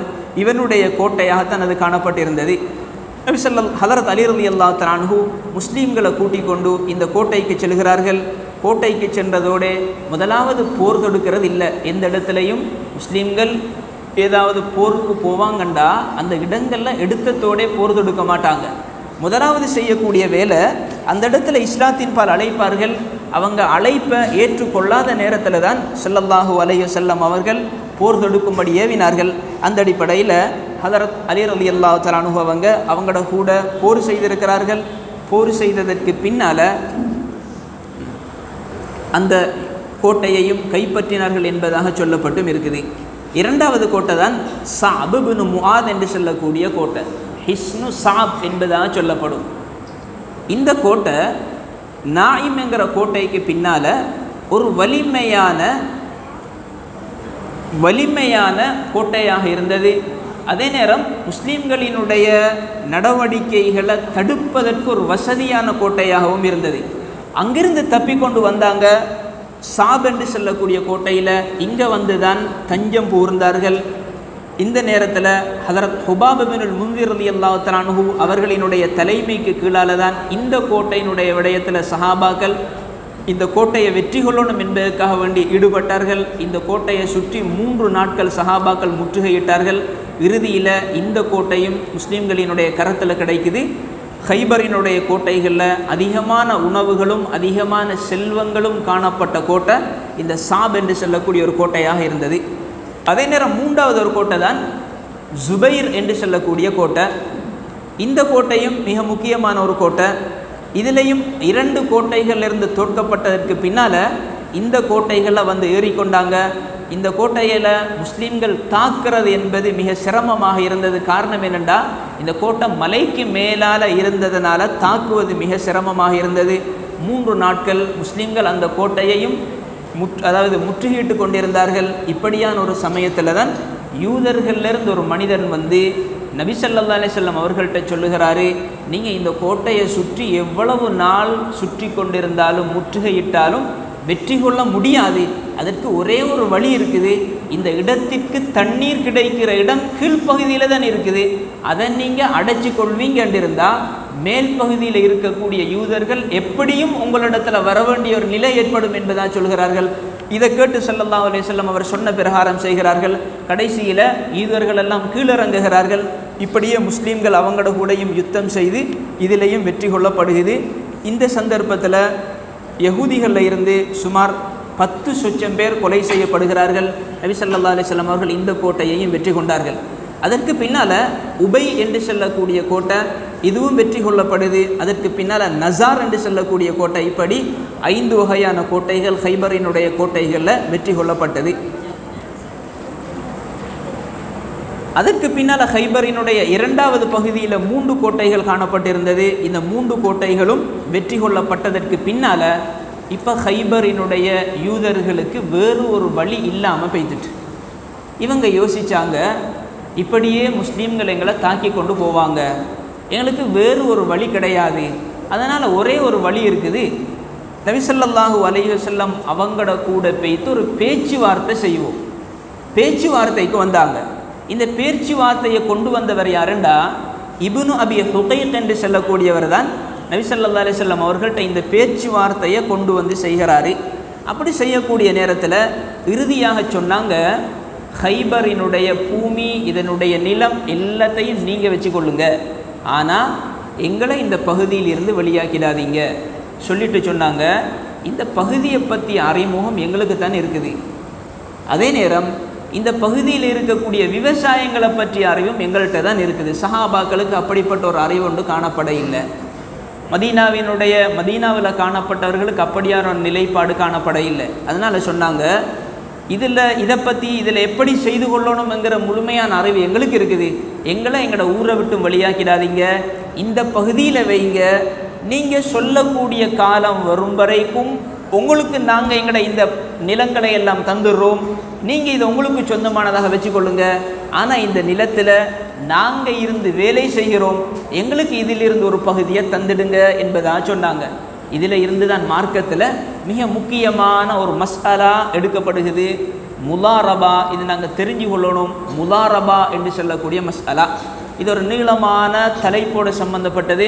நான் சுருக்கமாக சொல்லி கொண்டு போகிறேன். இன்றைக்கி பேங்க் என்று வரக்கூடிய நேரத்தில் எத்தனையோ பேர் தன்னுடைய பணத்தை வச்சுக்கொண்டு என்ன செய்கிற என்பதாக யோசிக்கிற நேரத்தில் முலாரபா, அதற்கு பின்னால் நடக்கிற செய்தி என்னென்று தெரியுமோ தெரியாது, முலாரபா என்கிற தலைப்போட தொடர்பு பட்டு தன்னுடைய சொத்துக்களை பேங்கில் வச்சு ஏற்பாடுகள் இப்படி செய்து கொண்டிருப்பாங்க.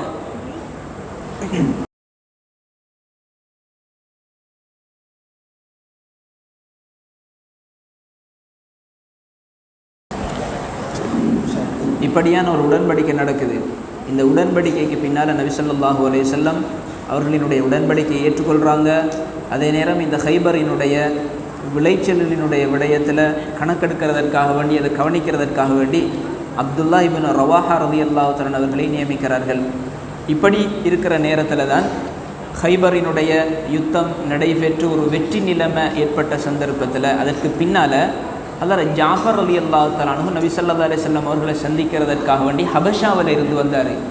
இந்த ஜாஃபர் ரலியல்லாஹு தஆலா அன்ஹு யாருண்டா, நாங்கள் முன்னாலேயும் இதை பேசியிருக்கிறோம். நபி ஸல்லல்லாஹு அலைஹி வஸல்லம் மதீனாவுக்கு ஹிஜ்ரத் வருவதற்கு முன்னால் 2 சந்தர்ப்பங்களில் ஹபஷாவிற்கு சஹாபாக்களை ஹிஜ்ரத் அனுப்பி வச்சாங்க.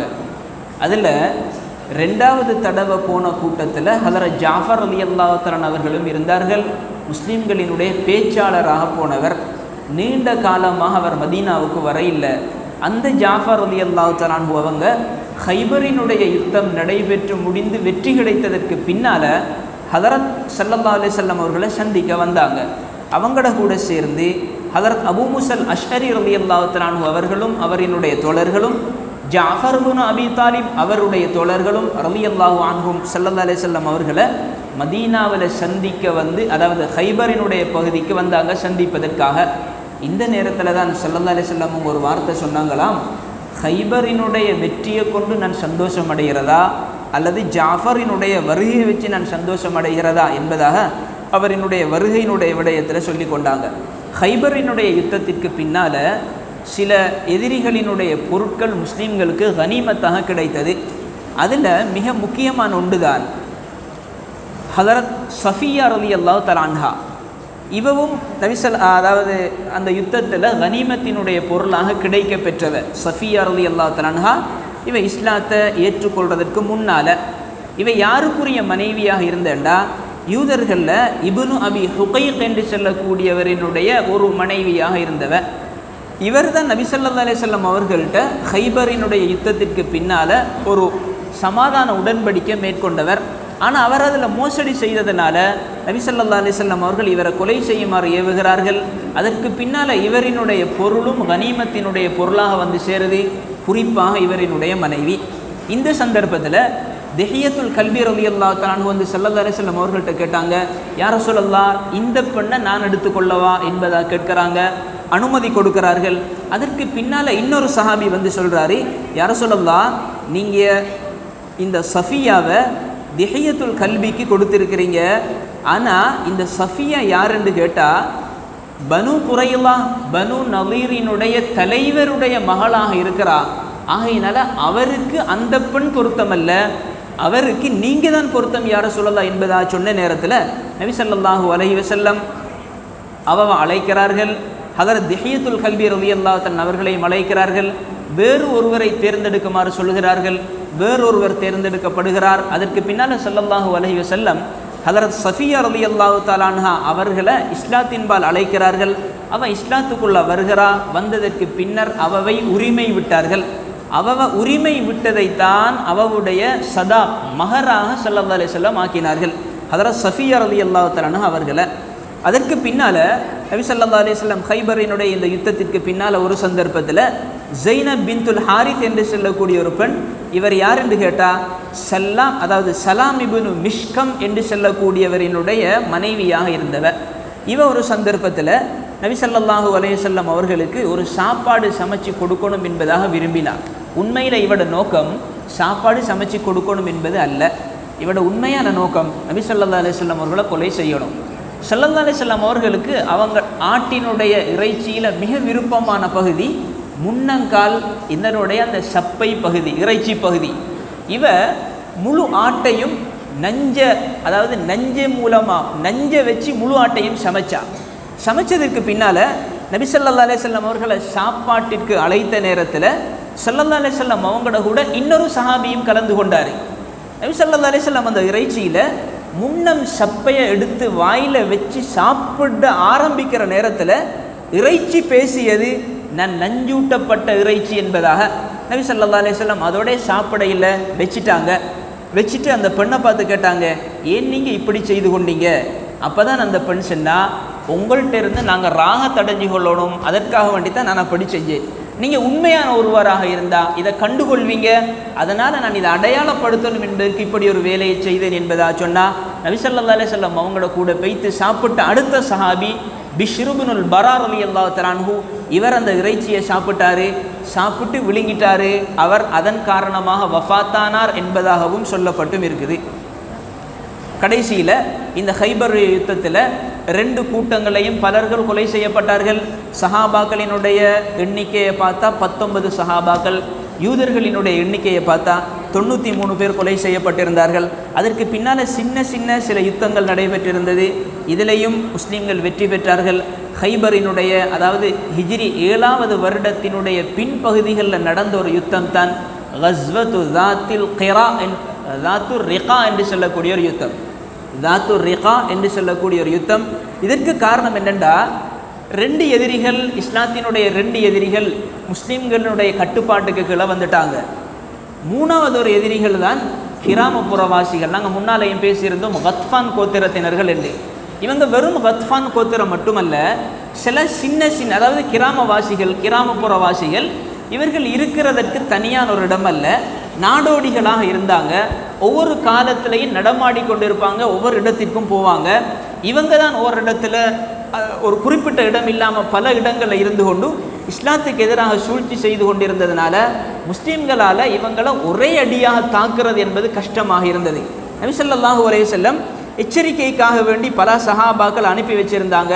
ஒரு சந்தர்ப்பம் வாய்த்தது, கத்ஃபான் கோத்திரத்தினர்கள் சில கிளைகளை, அவர்களுக்குள்ளால சில உட்கிளைகளை உருவாக்கி, இந்த உட்கிளைகள் மூலமாக கத்ஃபான் கோத்திரத்தினர்கள் யுத்தம் செய்வதற்காக வேண்டி தயாராகிறாங்க என்கிற செய்தி ஸல்லல்லாஹு அலைஹி வஸல்லம் அவர்களுக்கு கிடைச்ச நேரம் நபி ஸல்லல்லாஹு அலைஹி வஸல்லம் 400 சஹாபாக்கள் அல்லது இன்னொரு கருத்து இருக்குது 700 சஹாபாக்கள் இவ்வளவு பேரையும் அனுப்பி வச்சாங்க. இவங்களோட கூட யுத்தம் செய்கிறதற்காக வேண்டி ரிவாயத்துகளில் வருது.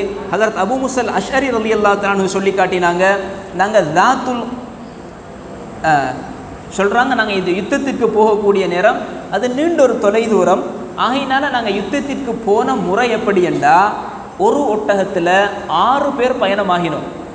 ஒரு ஒட்டகத்தில் 6 பேர் என்றால் ஒருத்தர் போகிறது, அவர் கொஞ்சம் தூரம் போனதுக்கு பின்னால் அடுத்தவர், அதாவது முறை வைத்து ஒரு ஒட்டகத்தில் 6 பேர் பயணம் போனாங்க.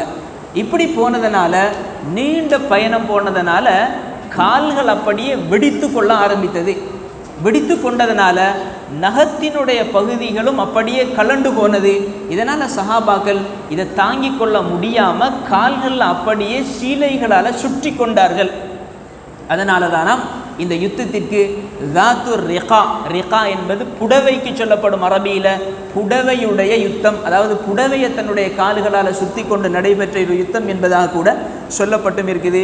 இதிலையும் முஸ்லீம்கள் தான் வெற்றி பெற்றாங்க.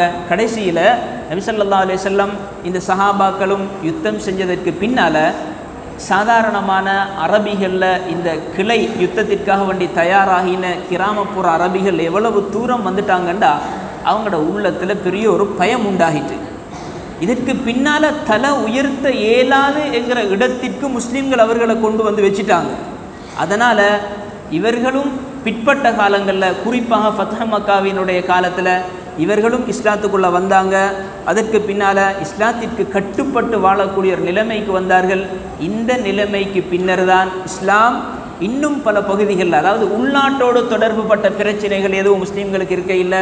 இப்போ தான் நபி ஸல்லல்லாஹு அலைஹி வஸல்லம் வெளிநாடு, அதாவது பெரும் ஆட்சியாளர்களினுடைய ஆட்சிகளை வெற்றி கொள்வதற்காக வேண்டி இதை ஒரு சந்தர்ப்பமாக பயன்படுத்தி கொண்டாங்க. அதற்கு பின்னால் ஸல்லல்லாஹு அலைஹி வஸல்லம் சில சின்ன படைகள் அனுப்பி வைத்தார்கள். கிட்டத்தட்ட 8 வகையான படைப்பிரிவு என்று வரக்கூடிய நேரத்தில் நாங்கள் முன்னாலே முருதனம் பேசியிருக்கிறோம். அரபில் இதற்கு சொல்லுவார்கள் சரியா என்பதாக. அரபில் இன்னொரு வார்த்தகம் இருக்குது, கஸ்வா என்பதாக. கஸ்வா என்பது நபி ஸல்லல்லாஹு அலைஹி வஸல்லம் கலந்து கொண்ட யுத்தத்திற்கு செல்லப்படும். சரியா என்பது ஸல்லல்லாஹு அலைஹி வஸல்லம் அனுப்பி வைத்தார்கள், அதில் அவர்கள் கலந்து கொண்டிருக்க மாட்டார்கள், அப்படியான ஒரு யுத்தத்திற்கு சொல்லப்படும். நபி ஸல்லல்லாஹு அலைஹி வஸல்லம் சரியா என்கிற அடிப்படையில் 8 படைப்பிரிவுகள், அதற்கு பின்னால் சின்ன பகுதிகளில் ஏற்படக்கூடிய சில சச்சரவினுடைய நேரத்தில் அனுப்பி வைப்பார்கள். இந்த கட்டத்தில் சில இடங்களில் சஹாபாக்கள் வெற்றியுடன் திரும்பினார்கள், சில இடங்களில் வெற்றி இல்லாமல், அதாவது யுத்தம் நடைபெறாமல் திரும்பியும் இருக்கிறார்கள். அதற்கு பின்னால் உம்ரத்துல் கலா என்று சொல்லக்கூடிய ஒரு நிகழ்வு நடக்குது. இது துல்காதா மாதத்தில், ஹிஜ்ரி 7வது வருடம் துல்காதா மாதத்தில் தான் உம்ரத்துல் கலா நடக்குது. இதற்கு காரணம் என்னென்னா, ஹிஜ்ரி 6வது வருடம் ஹுதைபியாவுக்கு போன நேரத்தில் முஸ்லீம்கள் யாரும் உம்ரா செய்யலை. உம்ரா செய்யாமல் ஒரு உடன்படிக்கையை மேற்கொண்டாங்க.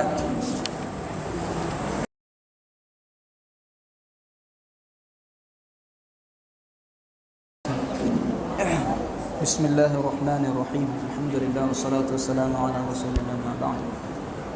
அடுத்த பகுதி தான் உம்ரத்துல் கலா என்பது.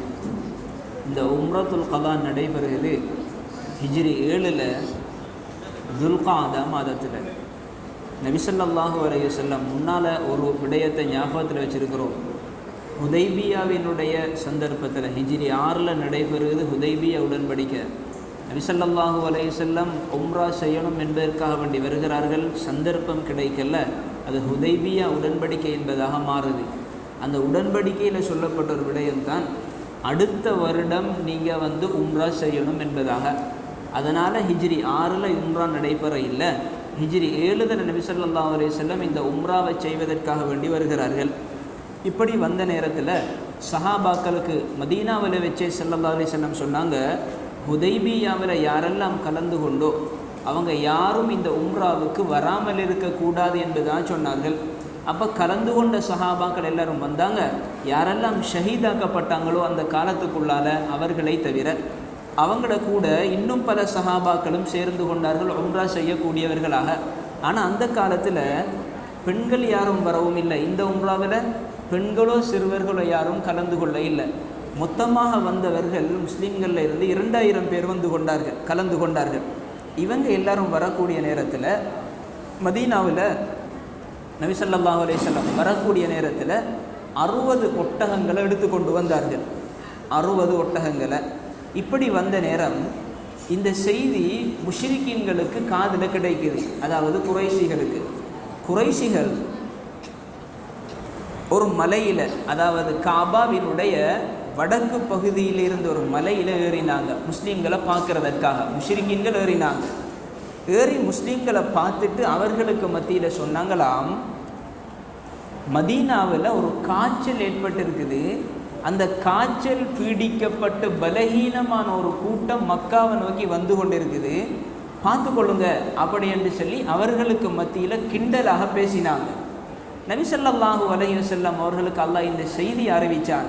நபி ஸல்லல்லாஹு அலைஹி வஸல்லம் சஹாபாக்களுக்கு வந்தத்தோடு சொன்னாங்க, வரக்கூடிய நேரத்தில் காபாவை தவாஃப் செய்கிற நேரத்தில் நம்ம வளமையில் பொதுவாக எல்லாரும் பார்த்துருப்போம், உம்ராவுக்காக வேண்டியோ அல்லது ஹஜ்ஜிக்காக வேண்டியோ இஹ்ராம் கட்டக்கூடிய நேரத்தில் வலது பக்கத்தினுடைய இந்த தோல் பகுதியை திறந்து இடது பக்கத்தினுடைய இந்த தோல் பகுதியை மூடிய நிலைமையிலே ஹராம் கட்டுவோம் சொன்னாங்க ஸல்லல்லாஹு அலைஹி வஸல்லம். இப்படி கட்டிக்கிட்டு காபாவை தவாஃப் செய்யக்கூடிய நேரத்தில் ஆரம்ப 3 தடவையில் கொஞ்சம் வேகமாக ஓடணுமெண்டாங்க. இதற்கு அரபுல சொல்லப்படும் ரமல் என்பதாக. அதில் ஒரு பகுதி வரக்கூடிய நேரத்தில் மட்டும் அப்படி ஓடுறதில்லை, சாதாரணமாக நடக்கிற மாதிரி நடக்கிறது. ஏனைய அந்த 3 சுற்றுகள்லையும் ஏனைய பகுதியில் வேகமாக ஓடணும் என்பதை ஸல்லல்லாஹு அலைஹி வஸல்லம் சொன்னாங்க. வேகமாண்டா பாஞ்சி அல்ல, நடக்கிறத விட கொஞ்சம் வேகமாக, இப்படி ஸல்லல்லாஹு அலைஹி வஸல்லம் சொன்னாங்க. அந்த 7 சுற்றுல மீதமாக இருக்கிற நாளில் வளமை மாதிரி நடந்து போகிறது. இதை ஸல்லல்லாஹு அலைஹி வஸல்லம் சொன்னதோடு சஹாபாக்கள் ஸல்லல்லாஹு அலைஹி வஸல்லம் சொன்னதை மாதிரி செஞ்சாங்க. இதை பார்த்து கொண்டிருந்தாங்க முஷ்ரிக்கீன்கள் மலையில் ஏறிக்கொண்டு. இவங்க பார்த்துக்கு இருந்துட்டு சொன்னாங்களாம், இவ்வளவு பெரிய பலசாலிகளை பார்த்தா நீங்கள் மதீனாவினுடைய காய்ச்சல் இவர்களுக்கு ஏற்பட்ட என்பதா சொன்ன என்று சொல்லி அவர்களுக்கு மத்தியிலேயே அவங்க பேசின வார்த்தையினுடைய விடயத்தில் அவங்க அப்படியே ஒரு தாழ்வாக அதை நினைச்சாங்க. இப்படி ஸல்லல்லாஹு அலைஹி வஸல்லம் இப்படியும் ஒரு முறையை கையாண்டாங்க. அதற்கு பின்னால் காபாவை தவாஃப் செஞ்சதுக்கு பின்னால் ஸல்லல்லாஹு அலைஹி வஸல்லம் சஃபா மர்வாவுக்கு இடையில் தொங்கோட்டம் ஓடினாங்க. அதே நேரம் அவங்க கொண்டு வந்த ஒட்டகங்கள் இருந்தது. இந்த ஒட்டகங்களை மர்வாவுக்கு பக்கத்தில் வச்சாங்க. அதற்கு பின்னால் அந்த இடத்துல தான் ஸல்லல்லாஹு அலைஹி வஸல்லம் தன்னுடைய ஒட்டகங்களை குர்பானி கொடுத்துட்டு சொன்னாங்க, வகுல்லு ஃபஜ்ஜி மக்கா மன்ஹர், மக்காவினுடைய ஒவ்வொரு தெருக்களும் அது அறுக்கக்கூடிய இடமாக இருக்குது, ஆகையினால் அறுத்து கொள்ளுங்க என்பதாக சஹாபாக்களை பார்த்து சொல்லிட்டு அதுக்கப்புறம் ஸல்லல்லாஹு அலைஹி வஸல்லம் தன்னுடைய தலையை சிரைத்து கொண்டார்கள். இப்படி முஸ்லீம்கள் இதை செய்ததற்கு பின்னால் அவங்களோட உம்ராவினுடைய செயற்பாடுகள் முடிந்தது. அதற்கு பின்னால் 3வது நாள் தங்கின நேரத்தில் 3வது நாள் தங்கினாங்க. 4வது நாள் காலை நேரத்தில் முஷ்ரிக்கீன்கள் குறைஷிகள் ஹதரத் அலி ரலியல்லாஹு அன்ஹு வந்துட்டு சொன்னாங்களாம், 3 நாள் தங்கிட்டீங்க, இதுக்கு பிறகு நீங்கள் இங்கே தங்கக்கூடாது, பெய்திடணும். நபி ஸல்லல்லாஹு அலைஹி வஸல்லம் அந்த வார்த்தையை கேட்டாங்க. 3 நாளுக்கு பின்னால் 4வது நாள் ஸல்லல்லாஹு அலைஹி வஸல்லம் அப்படியே வெளியாகிட்டு போனாங்க. ஸல்லல்லாஹு அலைஹி வஸல்லம் இந்த உம்ராவுடைய காலப்பகுதியில் தான் அவர்களினுடைய இன்னொரு மனைவியையும் திருமணம் முடிச்சு கொண்டாங்க. ஹதரத் மைமூனா பின்துல் ஹாரிஸ் ரலியல்லாஹு தஆலா அன்ஹா இவர்களையும் ஸல்லல்லாஹு அலைஹி வஸல்லம் அவர்கள் திருமணம் முடித்து கொண்டார்கள். அதே நேரம் இந்த உம்ராவுக்கு உம்ரத்துல் கலா என்பதாக சொல்லப்படும். உம்ரத்துல் கலா என்பதாக அது மாத்திரமல்ல, இன்னும் 4 வார்த்தைகள் இருக்குது இந்த உம்ராவுக்கு. ஒரு வார்த்தை உம்ரத்துல் கலா என்பதாக சொல்லப்படும், 2வது வார்த்தை உம்ரத்துல் கலியா என்பதாக சொல்லப்படும், 3வது வார்த்தை உம்ரத்துல் கிசாஸ் என்பதாக சொல்லப்படும், 4வது வார்த்தை உம்ரத்து சுல்ஹி என்பதாக சொல்லப்படும். இப்படி 4 வார்த்தைகள். ஏன் இதை உம்ரத்துல் கலா என்பதாக சொல்கிறேன்டா, சென்ற வருடம் ஹஜ்ஜிக்காக வேண்டி செய்யாமல் அந்த உம்ராவை இந்த வருடம் செய்ததுனால அப்படி ஒரு பேர் சொல்லப்பட்டிருக்குது. 2வது ஒரு கருத்து சொல்கிறாங்க, நபி ஸல்லல்லாஹு அலைஹி வஸல்லம் கடந்த வருடம் ஹுதைபியாவினுடைய உடன்படிக்கை செய்ததுனால அந்த உடன்படிக்கைக்கு ஏற்ப இந்த வருடம் இந்த உம்ராவை செய்ததுனால இதற்கு உம்ரத்துல் கலா என்ற பேர் சொல்லப்பட்டது என்று 2 வகையான காரணங்கள் சொல்லப்படுது. அதற்கு பின்னால் ஸல்லல்லாஹு அலைஹி வஸல்லம் அவங்கள சந்தித்த இன்னொரு விசேஷமான ஒரு போர் தான் முத்தா என்று சொல்லக்கூடிய பேர். மூத்தா இப்படியும் சொல்வார்கள். இது முஸ்லீம்கள் ஸல்லல்லாஹு அலைஹி வஸல்லம் அவர்களினுடைய வாழ்ந்த காலத்தில் சந்தித்த மிக பயங்கரமான ஒரு போராக இருந்தது இந்த முத்தா என்று சொல்லக்கூடிய ஒரு யுத்தம். கிறிஸ்துவ நாடுகளை முஸ்லீம்கள் கைப்பற்றுவதற்கு ஒரு தொடக்கமாக இருந்த ஒரு யுத்தம் இந்த யுத்தம் நடைபெறுகிறது கிறிஸ்துவுக்கு பின்னால். அதாவது நாங்கள் இப்போ 2024 என்கிற இந்த கணக்கின்படி பார்க்குறேன்டா, கிறிஸ்துவுக்கு பின்னால் 629 செப்டம்பர் மாதம் அல்லது ஆகஸ்ட் மாதம் இந்த யுத்தம் நடைபெறுகிறது. இதை ஹிஜ்ரி கணக்கில் சொல்கிறதாக இருந்தால் ஹிஜ்ரி 8வது வருடம் ஜமாதுல் ஊலாவில் இந்த யுத்தம் நடைபெறுகிறது. இதற்கு காரணம் என்னென்னா, நபி ஸல்லல்லாஹு அலைஹி வஸல்லம் ஹாரிஸ் இப்னு உமைர் என்கிற ஒரு சஹாபியை புஸ்ராவினுடைய மன்னருக்கு ஒரு கடிதம் கொடுத்து அனுப்பினாங்க. ஹாரிஸ் இப்னு உமைர் என்கிற சஹாபியினுடைய கையில் கொடுத்து அனுப்பினாங்க. இந்த சஹாபி பெய்து, அதாவது பசரான்னு தான் சொல்லுவோம், இந்த பகுதிக்கு போகக்கூடிய நேரத்தில் இந்த புஸ்ரா மன்னனால் நியமிக்கப்பட்ட ஒரு கவர்னர் தான் பல்கா என்கிற அவருடைய ஆட்சிக்கு கீழால் இருக்கிற ஒரு பகுதியில் கவர்னராக நியமிக்கப்பட்ட ஒருத்தர் தான் ஷரஹ்பீல் இப்னு அம்ர் அல் கஸ்ஸானி என்று சொல்லக்கூடியவர். இவர் ஹாரிஸ் இப்னு உமைர் ரலியல்லாஹு தஆலா அன்ஹு அவர்களினுடைய கரத்தில் இருந்த கடிதத்தை அப்படியே எடுத்துக்கொள்கிறாரு. எடுத்துட்டு அந்த சஹாபியை கைது செய்து அவர் அப்படியே கொலை செஞ்சிட்டார். பொதுவாக ஒரு தூதுவரை கொலை செய்கிறது என்பது மிக படுமோசமான ஒரு செயல். அது மட்டுமல்ல, அந்த காலத்தில் தூதுவரை கொலை செய்தல் என்பது பகிரங்கமாக போருக்கு அறிவிப்பு செய்வதை விட மிகப்பெரியது. இதனால் நபி ஸல்லல்லாஹு அலைஹி வஸல்லம் அவர்களுக்கு இந்த செய்தி கிடைச்சதோட கிட்டத்தட்ட 3000 சஹாபாக்கள் இவ்வளவு பேரையும் எடுத்துக்கொண்டு ஸல்லல்லாஹு அலைஹி வஸல்லம் ஒரு யுத்தத்திற்கு வழியாகினாங்க. இவ்வளவு அதிகமாக சஹாபாக்கள் யுத்தத்தில் காணப்பட்டது இந்த யுத்தத்தில் தான். இது அல்லாமல் அஹ்ஸாபினுடைய யுத்தத்திலையும் இருந்திருக்கிறாங்க. அதற்கு அடுத்து வரக்கூடிய ஒன்றாக இருந்தால் இந்த யுத்தத்தில் தான் இப்படி ஒரு முறை காணப்பட்டுச்சு. நபி ஸல்லல்லாஹு அலைஹி வஸல்லம் இந்த யுத்தத்திற்கு போகிற நேரத்தில் சஹாபாக்களை பார்த்து ஒரு வசியத் செஞ்சாங்க. சொன்னாங்க, இதில் தலைவராக இருக்கணும் ஸைத் இப்னு ஹாரிஸா, அவர் கொலை செய்யப்பட்ட ஜாஃபர் ரலியல்லாஹு தஆலா அன்ஹு தலைவராக இருப்பார், அவரும் கொலை செய்யப்பட்டா அப்துல்லாஹ் இப்னு ரவாஹா ரலியல்லாஹு தஆலா அன்ஹு அவர் இதில் பொறுப்பாக இருப்பார் என்பதாக சொன்னாங்க. சொல்லிட்டு ஒரு வெள்ளை கொடியை ஸைத் இப்னு ஹாரிஸா ரலியல்லாஹு தஆலா அவர்களினுடைய கரத்தில் கொடுத்தாங்க. கொடுத்து யுத்தத்துக்கு அனுப்பக்கூடிய நேரத்தில் நபி ஸல்லல்லாஹு அலைஹி வஸல்லம் அவங்களுக்கு ஒரு முக்கியமான செய்தியை சொன்னாங்க. பொதுவாக இஸ்லாம் யுத்தம் என்று வரக்கூடிய நேரத்தில் நாங்கள் முன்னாலேயும் பேசியிருக்கிறோம், நினைச்ச மாதிரி ஒரு மனிதனுடைய ரூஹோ போக்காட்டணும் என்பது இஸ்லாத்தினுடைய நோக்கம் அல்ல. இஸ்லாம் ஒரு யுத்தம் என்று வந்தால் கூட தன்னுடைய தாவத் இதைத்தான் முற்படுத்தும். அது மாத்திரமல்ல, நினைத்த மாதிரி யுத்தம் செய்கிறதற்கு இஸ்லாம் அனுமதி கொடுக்கவும் இல்லை.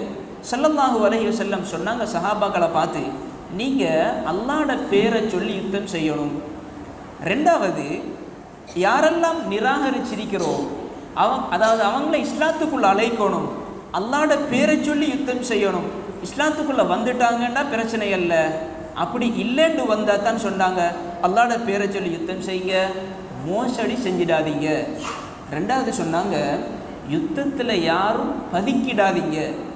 அடுத்தது சொன்னாங்க, சின்ன பிள்ளையையோ பெண் பிள்ளையையோ வயதாளி ஒருவரையோ அதே போல் ஏனைய சேஜ் என்று சொல்லுவோமே அந்த கிறிஸ்தவ ஆலயங்கள் இவைகளில் இருக்கக்கூடிய மனிதர்களையோ யாரையும் கொலை செஞ்சிடாதீங்க. நபி ஸல்லல்லாஹு அலைஹி வஸல்லம் இப்படி சொல்லி அனுப்பினதற்கு காரணம் அந்த பகுதி கிறிஸ்துவர்கள் வாழக்கூடிய ஒரு பகுதி. அப்படி சொல்லிட்டு இன்னும் சொன்னாங்க, மரங்களையோ ஈச்ச மரங்களையோ ஏனைய மரங்களையோ வெட்டிடாதீங்க. மார்க்கம் அவ்வளவு தூரம் யுத்தம் என்று வரக்கூடிய நேரத்தில் கவனம் செலுத்தி இருக்குது. சொல்லிட்டு சொன்னாங்க, எந்த ஒரு கட்டிடத்தையும் நீங்கள் உடைச்சிடப்படாது. இப்படி பல புத்திமதிகளை சொல்லித்தான் அனுப்பினாங்க. இப்படி போகக்கூடிய நேரத்தில் இதில் ஒரு முக்கியமான சம்பவம் வருது. அப்துல்லாஹ் இப்னு ரவாஹா ரலியல்லாஹு தஆலா அன்ஹு அந்த படைக்கு பொறுப்பாக போனவர், அவர் அப்படியே அழுதுட்டார். சொன்னார், அல்லாஹ் தாலா ஏன் அழுத என்பதாக கேட்ட நேரத்தில் சொன்னார், நான் அழுதது எனக்கு உலகத்தினுடைய ஆசை இருந்தங்கிறதற்கல்ல. அல்லாஹ் தாலா குர்ஆனில் இப்படி ஒரு வார்த்தை சொல்கிறானே, சிராத் பாலத்தை ஒவ்வொருவரும் கடப்பாங்க என்பதாக சொல்கிறானே, எனக்கு அந்த நேரத்தில் ஈடேற்றம் கிடைக்குமோ இல்லையோ தெரியாது என்கிற பயத்தில் தான் அழுகிறேன் என்பதாக சொன்னாங்க. இன்னும் சில ரிவாயத்தில் இருக்குது, ஸல்லல்லாஹு அலைஹி வஸல்லம் அவர்களினுடைய ஹுத்பாவில் கலந்து கொள்ளணும் என்கிற ஒரு விருப்பமும் அவருக்கு இருந்துச்சு. அதனால் கொஞ்சம் தாமதமாக போனாருங்கிற ஒரு கருத்தும் சொல்லப்பட்டும் இருக்குது. கடைசியில் யுத்தம் நடைபெறுகிறது. நபி ஸல்லல்லாஹு அலைஹி வஸல்லம் சொன்னதை போல 3 சஹாபாக்களும் ஒருவர் பின் ஒருவராக யுத்தம் செய்யப்பட்டு கொலை செய்யப்பட்டார்கள்.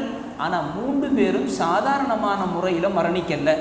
அவங்க யுத்தம் செய்ததை போல வேறு யாரும் யுத்தம் செய்யாமல் இருந்தது. அந்த அளவுக்கு சஹாபாக்கள் ஒரு முன்னுதாரணப்படுத்தப்படக்கூடிய அளவுக்கு தான் இந்த 3 சஹாபாக்களும் யுத்தத்தில் கலந்து கொண்டு ஷஹீதானார்கள். அதற்கு பின்னால் ஒரு சந்தர்ப்பத்தில் ஜாஃபர் ரலியல்லாஹு தஆலா அன்ஹு இவர் கொலை செய்யப்படுகிறார். அதற்கு பின்னால் ஹதரத் அப்துல்லாஹ் இப்னு ரவாஹா ரலியல்லாஹு தஆலா அன்ஹு 3 சஹாபாக்களும் கையில் வச்சுக்கிருந்த கொடியை கீழே விடல. ஒரு சஹாபி ஸைத் இப்னு ஹாரிஸா ரலியல்லாஹு தஆலா அன்ஹு வச்சு கொண்டிருந்த கொடி அவர் கொலை செய்யப்பட்டதோடு அந்த கொடியை ஹதரத் ஜாஃபர் ரலியல்லாஹு தஆலா அன்ஹு பிடிச்சாங்க. அவர் பிடிச்சது வலது கரத்தால், கை வெட்டப்பட்டதோடு இடது கரத்தால் பிடிச்சார். அதுவும் வெட்டப்பட்டதோடு தன்னுடைய புஜத்தால் சேர்ந்து இப்படியே அணைச்சு கொண்டார். அதுவும் வெட்டப்பட்டதோட ஹதரத் அப்துல்லாஹ் இப்னு ரவாஹா ரலியல்லாஹு தஆலா அன்ஹு பிடிச்சாங்க. அவருக்கும் அப்படி ஒரு நிலை நடந்தது.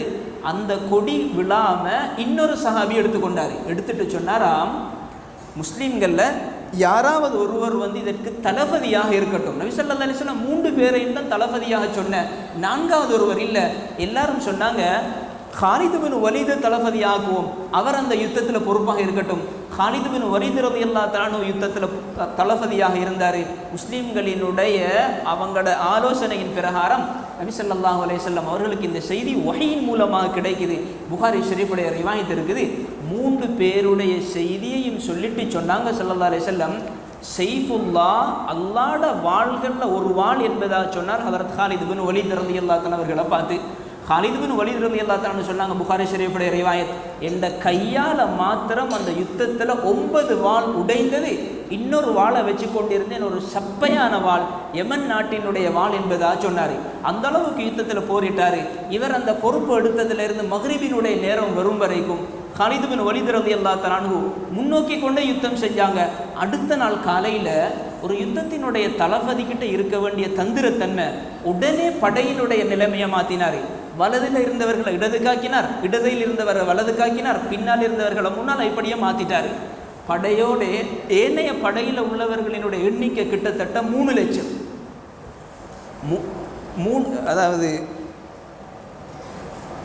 சரி, அதை கொஞ்சம் உறுதிப்படுத்தி சொல்லிக்கொள்கிறேன். ஏனைய படையில் இருந்தவங்களோட எண்ணிக்கை 2 லட்சம் பேர். இந்த 2 லட்சம் பேருக்கு முன்னால் 3000 பேர் எப்படி யுத்தம் செய்கிறது? காலித் பின் வலீத் ரலியல்லாஹு தஆலா அன்ஹு இப்படி ஒரு நிலைமையை ஏற்படுத்தினதற்கு பின்னால் அடுத்த நாள் இந்த யுத்தத்திற்கு கலந்து கொள்ளக்கூடிய நேரத்தில் அதாவது எதிரி படைகள் நினைச்சாங்களாம், புதிய படை இவங்களுக்கு சேர்ந்து இருக்குது போல என்பதாக நினைச்சி முஸ்லீம்களினுடைய வீரத்தை கண்டு அப்படியே தூரமாக தொடங்கினாங்க. காலித் பின் வலீத் ரலியல்லாஹு தஆலா இன்னொரு தந்திரத்தை கையாண்டார். எப்படி என்றா, அந்த படையை அப்படியே பின்னோக்கி கூட்டி கொண்டு வந்தார். முன்னுக்கு யுத்தம் செய்து கொண்டு போகல, பின்னோக்கி கொண்டு வரக்கூடிய நேரத்தில் இந்த 2 லட்சம் பேரும் நினைச்சாங்களாம், எங்களுக்கு ஏதாவது ஒரு சதித்திட்டம் தீட்டுறதற்காக காலித் பின் வலீத் இப்படி ஒரு வேலையை செய்கிறார் என்பதாக. கடைசியில் அவங்க அதை விளங்கி அப்படியே ஓடி போய்த்தாங்க. முஸ்லீம்களும் மதீனாவுக்கு சந்தோஷமாக சேர்ந்து கொண்டாங்க.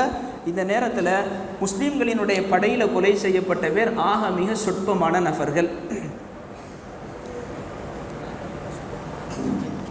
அதற்கு பின்னால் இன்னொரு போர் நடந்தது, தாத்து சலாசில் என்று சொல்லக்கூடிய போர். அதற்கு பின்னால் தான் ஃபத்ஹ் மக்காவினுடைய யுத்தம் நடைபெறுகிறது. அல்லாஹ் தஆலா இந்த ஃபத்ஹ் மக்காவை பற்றி குர்ஆனில் சொல்லக்கூடிய நேரத்தில் இப்படி சொல்கிறான், இன்னா ஃபதஹ்னா லக ஃபத்ஹம் முபீனா, தெளிவான வெற்றியை உங்களுக்கு தந்தோம் என்பதாக சொல்கிறான். இந்த ஃபத்ஹ் மக்காவினுடைய யுத்தம், இந்த யுத்தத்தை அல்லாஹ் தஆலா ஃபத்ஹ் மக்காவை கொண்டு தான் இந்த தீனை கண்ணியப்படுத்தினான். ரசூலுல்லாஹி ஸல்லல்லாஹு அலைஹி வஸல்லம் அவர்களை கண்ணியப்படுத்தினான். அல்லாஹ் தஆலா அவனுடைய கூட்டத்தை கௌரவப்படுத்தினான். அதே நேரம் அவனுடைய காபாவையும் அந்த காபாவினுடைய மக்காவையும் அல்லாஹ் தஆலா இதை வச்சு தான் குஃபார்களினுடைய முஷ்ரிக்கின்களினுடைய கரத்தில் இருந்து பாதுகாத்தான். அதே நேரம் ஃபத்ஹ் மக்காவினுடைய வெற்றியை, மக்கா வெற்றி கொள்ளப்பட்டதை வச்சு பூமியில் இருந்தவர்கள் மாத்திரம் சந்தோஷம் கொண்டாட இல்லை, வானத்தில் இருந்த மலாய்க்காமார்களும் சந்தோஷம் கொண்டாடினாங்க என்பதாக சொல்லப்பட்டும் இருக்குது. அவங்களும் மகிழ்ச்சி அடைந்தார்கள் என்று சொல்லியும் சொல்லப்பட்டும் இருக்குது. அதே நேரம் அல்லாஹ் தஆலா அந்த யுத்தத்திற்கு பின்னால் கூட்டமாக பலர்களை தீனுக்குள்ளால் கொண்டு சேர்க்கிறான். இந்த யுத்தத்திற்கு காரணம் என்னென்னா, ஹுதைபியாவினுடைய ஒரு உடன்படிக்கையில் சொல்லப்பட்டிருந்துச்சு, யாரெல்லாம் நபி ஸல்லல்லாஹு அலைஹி வஸல்லம் அவங்களோட சேர்ந்து கொள்ளணுமோ அவங்கெல்லாம் சேர்ந்து கொள்ளலாம், யாரெல்லாம் குறைஷிகளோட சேர்ந்து கொள்ளணுமோ அவர்களும் சேர்ந்து கொள்ளலாம். ஆனால் நபி ஸல்லல்லாஹு அலைஹி வஸல்லம் அவங்களோட கூட அல்லது குறைஷிகளோட கூட யாராவது ஒருவர் சேர்ந்து கொண்டு அந்த படைக்கு ஏதாவது ஒரு தீங்கு ஏற்படுத்தினா அது நபி ஸல்லல்லாஹு அலைஹி வஸல்லம் அவர்களுடைய படைக்கு தீங்கு ஏற்படுத்தியதை போல அல்லது குறைஷிகளுக்கு தீங்கு ஏற்படுத்தியதை போல என்று சொல்லி ஒரு உடன்படிக்கை செய்து கொள்கிறாங்க. இது ஹுதைபியாவினுடைய உடன்படிக்கையில் நடக்குது. அதற்கு பின்னால் ஸல்லல்லாஹு அலைஹி வஸல்லம் அவங்களோட படையோட ஹுஸா கோத்திரம் சேர்ந்து கொண்டுச்சு. குறைஷிகளோட பனு பக்ர் என்று சொல்லக்கூடிய கோத்திரம் சேர்ந்து கொண்டது. 2 பேரும் சேர்ந்து கொண்டதற்கு பின்னால் இந்த பனு பக்ர் கோத்திரமும் ஹுஸா கோத்திரமும், அதாவது மெயின் 2 கோத்திரத்தில் கூட சேர்ந்து கொண்ட இவங்க 2 பேருக்கும் நீண்ட காலத்தினுடைய யுத்தம் நடைபெற்றிருக்கிற வரலாற்றில். இப்போ பனு பக்ர் கோத்திரம் ஒரு சந்தர்ப்பம் பார்த்தாங்க, ஹுஸா கோத்திரத்தார்களை இப்படிப்பட்ட சமயத்தில் தாக்கணும், பழி வாங்கணும் என்று நினச்சி இவங்க ஒரு சந்தர்ப்பத்தில் பழி வாங்கிட்டாங்க. இந்த செய்தி ஸல்லல்லாஹு அலைஹி வஸல்லம் அவர்களுக்கு தெரிய வருது.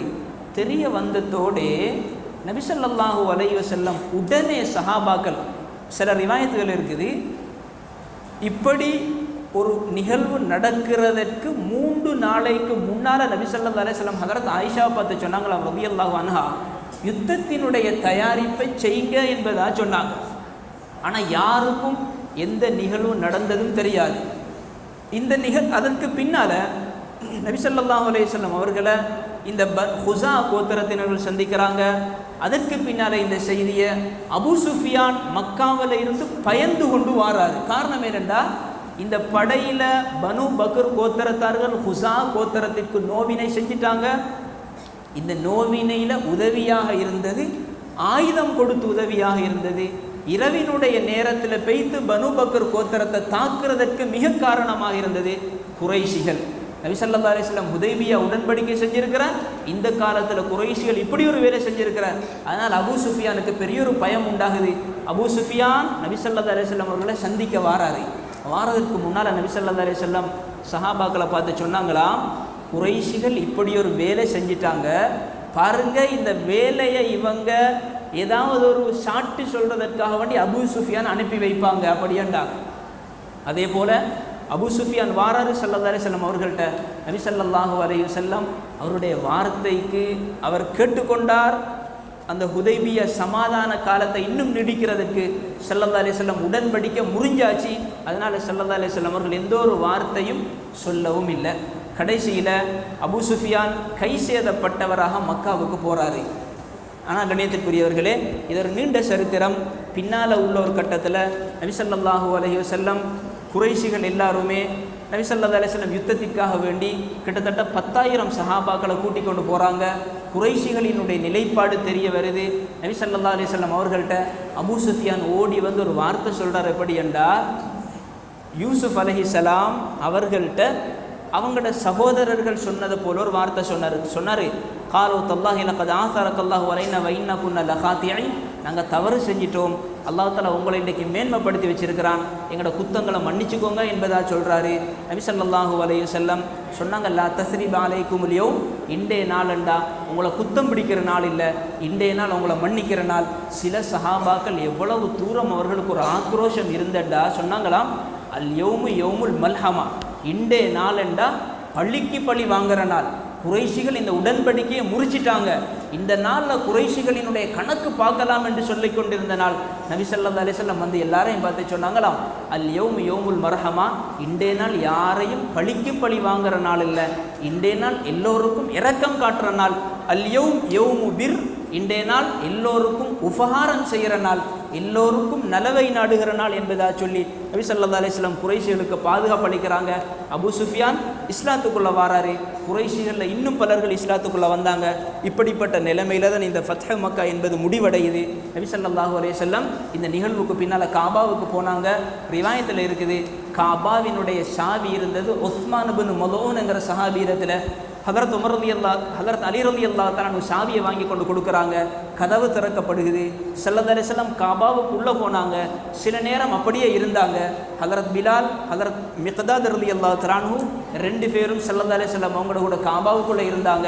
நபி ஸல்லல்லாஹு அலைஹி வஸல்லம் காபாவினுடைய கதவுக்கு முன்னால் இருக்கக்கூடிய சுவரை பார்த்து காபாவுக்கு உள்ளால் இருந்து தொழுதார்கள். அதற்கு பின்னால் காபாவினுடைய மூலைகளில் சில திக்ர்களை செய்தார்கள். செய்துவிட்டு வெளியே வந்தாங்க. இதற்கு பின்னால் ஸல்லல்லாஹு அலைஹி வஸல்லம் உஸ்மான் இப்னு மதூன் ரலியல்லாஹு அன்ஹு அவர்கள் அழைச்சி சொன்னாங்க, இந்த சாவியை உங்களோட கையில் வச்சுக்கொள்ளுங்க. எப்படி வச்சுக்கொள்ளுங்கண்டா, ஹாலிதன் முஹல்லதா, இதுக்கு பின்னால் நிரந்தரமாக உங்களோட பரம்பரையிலே அந்த சாவி இருக்கட்டும் என்பதாக சொன்னாங்க. சொல்லிட்டு சொன்னாங்க, உங்கள்கிட்ட இருந்து இந்த சாவியை பிடுங்கி எடுக்கிறதாக இருந்தால் அவன் அநியாயக்காரன் தான் பிடுங்கி எடுக்கணும் என்கிற செய்தியை ஸல்லல்லாஹு அலைஹி வஸல்லம் சொன்னாங்க. அல்லாஹ் தஆலா அந்த சாவியை இந்த காலம் வரைக்கும் அந்த பரம்பரையில கையில் தான் நல்லா கொடுத்து வச்சிருக்கிறான். அது மாத்திரமல்ல, இந்த நிகழ்வுக்கு பின்னால் ஸல்லல்லாஹு அலைஹி வஸல்லம் இன்னொரு முக்கிய செய்தியை சொன்னாங்க. சில சஹாபாக்கள், அதாவது சில நபர்களை பார்த்து சொன்னாங்க, இவ்வளவு நபர்களும் இந்த நபர்கள் காபாவினுடைய திரைக்குள்ளால் இருந்தாலும் இவர்களை கொலை செய்துடுங்க என்பதாக ஸல்லல்லாஹு அலைஹி வஸல்லம் சொன்னாங்க. ரிவாயத்துகளில் இருக்குது, சில மனிதர்கள் அதில் மன்னிப்பு வழங்கப்பட்டார்கள் இஸ்லாத்தை ஏற்றுக்கொண்டதுனால. அதில் ஒருத்தர் தான் இக்ரீமா இப்னு அபி ஜஹல், அபூ ஜஹலினுடைய மகன் இக்ரீமா. ரலியல்லாஹு அன்ஹு. அதே போல் ரெண்டாவது ஹிந்த் என்று சொல்லக்கூடியவ அபூ சுஃபியானுடைய மனைவி. மூணாவது வஹ்ஷி ரலியல்லாஹு தஆலா அன்ஹு, ஹம்ஸா ரலியல்லாஹு தஆலா அவர்களை கொலை செய்தவர். இப்படி இன்னும் பலர்களும் சொல்லப்பட்டிருக்கிறாங்க வரலாற்றில். இதற்கு பின்னால் ஸல்லல்லாஹு அலைஹி வஸல்லம் ஹதரத் உம்மு ஹானியினுடைய ரிவாயத் இருக்குது. மக்கா வெற்றி கொள்ளப்பட்டதற்கு பின்னால் ஹதரத் உம்மு ஹானி ரலியல்லாஹு தஆலா அவர்களினுடைய வீட்டுக்கு போய்த்து ஸல்லல்லாஹு அலைஹி வஸல்லம் குளித்ததற்கு பின்னால் 8 ரக்காத் தொழுது கொண்டார்கள். ரிவாயத்தில் சொல்லப்படுது இந்த தொழுகைக்கு பேர் சலாத்துல் ஃபத்ஹ், வெற்றி கொள்ளப்பட்ட தொழுகை. இன்னொரு கருத்து இருக்குது சலாத்து ஷுக்குர் என்பதாக கூட சொல்லப்பட்டிருக்குது. இன்னும் சில கருத்துக்கள் இருக்குது இது துஹாவினுடைய தொழுகையை தொழுதாங்க என்பதாக. அதே நேரம் நபி ஸல்லல்லாஹு அலைஹி வஸல்லம் காபாவுக்கு உள்ளே போகக்கூடிய நேரத்தில் சில சிலைகள் இருந்தது. அதில் ஒன்று தான் ஹதரத் இப்ராஹிம் அலைஹிஸ்ஸலாம், ஹதரத் இஸ்மாயில் அலைஹிஸ்ஸலாம், இந்த 2 பேர்களினுடைய தோற்றத்திலும் இருந்தது. இதையும் ஸல்லல்லாஹு அலைஹி வஸல்லம் உடைத்தார்கள். காபாவுக்குள்ளால் 360 சிலைகள் இருந்தது. ஸல்லல்லாஹு அலைஹி வஸல்லம் தன்னுடைய கரத்தில் இருந்த அந்த கௌஸ் வில்லின் மூலமாக உடைத்தார்கள். இன்னொரு சிலை இருந்தது, பெண் புறாவினுடைய தோற்றத்திலும் ஒன்று இருந்தது. நபி ஸல்லல்லாஹு அலைஹி வஸல்லம் அதையும் உடைத்தார்கள். சொன்னார்கள் இதா ஜா அல் ஹக் வ ஸஹகல் பாத்தில், சத்தியம் வருமென்று இருந்தால் பாத்தில் அழிந்து போய்விடும் என்பதாக சொல்லி ஸல்லல்லாஹு அலைஹி வஸல்லம் இந்த ஃபத்ஹ் மக்காவினுடைய இந்த நிகழ்வுலையும் இப்படியான ஒரு முறையை கண்டார்கள். ஒட்டு மொத்தத்தில் பார்க்கக்கூடிய நேரத்தில் ஒரே ஒரு விடயத்தை தெரிஞ்சு கொள்ளலாம். நாங்கள் ஆரம்பத்தில் சொன்ன 2 விடயத்திற்கே வருகிறோம். ஒரு விடயம் என்னென்னா, எல்லா கட்டத்திலையும் நபி ஸல்லல்லாஹு அலைஹி வஸல்லம் இந்த மார்க்கத்தினுடைய பிரச்சார பணி என்பதை மேன்மைப்படுத்தினார்கள். அது யுத்தமாக இருந்தாலும் சரி, ஏனைய நிலைகளாக இருந்தாலும் சரி, இது அவர்களினுடைய பிரதானமான நோக்கமாக இருந்திருக்குது. இரண்டாவது கட்டத்தில் தேவை ஏற்படும் சந்தர்ப்பங்களில் முறையான மனிதாபிமானத்தோடு நபி ஸல்லல்லாஹு அலைஹி வஸல்லம் போர் என்கிற நடவடிக்கையிலையும் ஈடுபட்டிருக்கிறார்கள். இதுதான் இன்றைய நாளினுடைய ஒரு சாராம்ச நிலையாக இருக்குது. ஆகையினால் இந்த விடயத்தை வாழ்க்கையில் விளங்கி எடுத்து அமல் செய்கிற அல்லாஹ் தஆலா எம் அனைவர்களுக்கும் தௌஃபீக் நஸீபா ஆக்குவானாக. وآخر دعوانا الحمد لله رب العالمين.